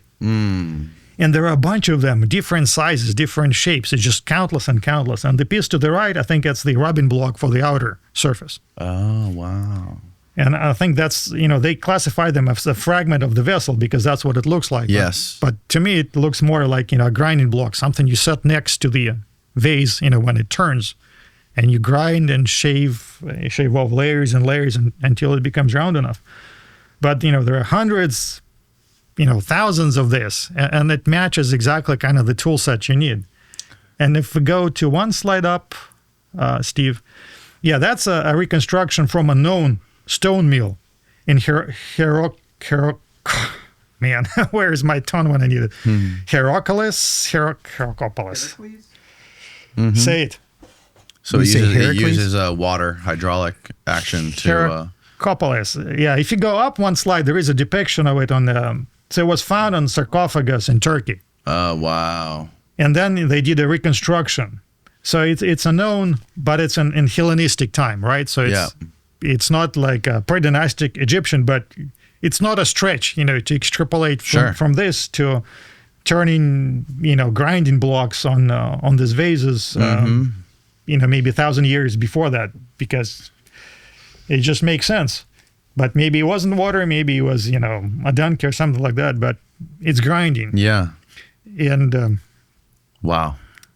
Well, that's awesome, man. I mean, it takes scientific people like you to pressure test some of these theories, and I'm glad you're doing it. It's fascinating, fascinating work you're doing. Thank you. Tell people where they can find you, learn more about your work, and all that stuff. Yeah, of course. I have a website called Maximus.energy, and that's where my devices that I make for nuclear science, and that's where my fusion research is, and this is why my Egyptology blog. I also have a YouTube channel. And it's also, I think, Maximus Energy. I'm not a YouTuber, so I don't, produce videos for a living. So occasionally I would put a video there too. If you're curious to know, what music I used to make in my past life, you can find me on Spotify or, iTunes on the Ultramax. And and I have a gift for you. A gift from my past life, a CD. Oh, wow. Yeah, I know it's more like a token souvenir, but heck, you have something tangible to give you. That's amazing. Is that you? Yeah, it's me, younger and more handsome. Wow. And I'm also would like to say that I wrote a book, like a fiction. My kind of artistic take on how this past civilization could have lived or evolved. And of course it involves extraterrestrial beings. And of course it has to be a trilogy. So I nearly finished first book. It's called Order and Chaos. I have a website, orderandchaosbook.com, but I have not quite finished it. Maybe it will be finished in a couple of months, maybe sometimes next year. But that's how I express my wild artistic ideas about what might have happened in the past, and what these beings were, and why they came to this planet and whatnot. Fascinating stuff, man. Well, we'll link it all below for people to check it out. And dude, thanks again for doing this, man. This has been well, thank you for having me. I appreciate my the pleasure. Opportunity to share some of the crazy ideas. Yeah, man. Yeah, we'll have to do it again once you are able to implement some of these experiments and find out more stuff. Yeah, that would be fun. Cool. All right. Thanks again. Good night, everybody. Thanks.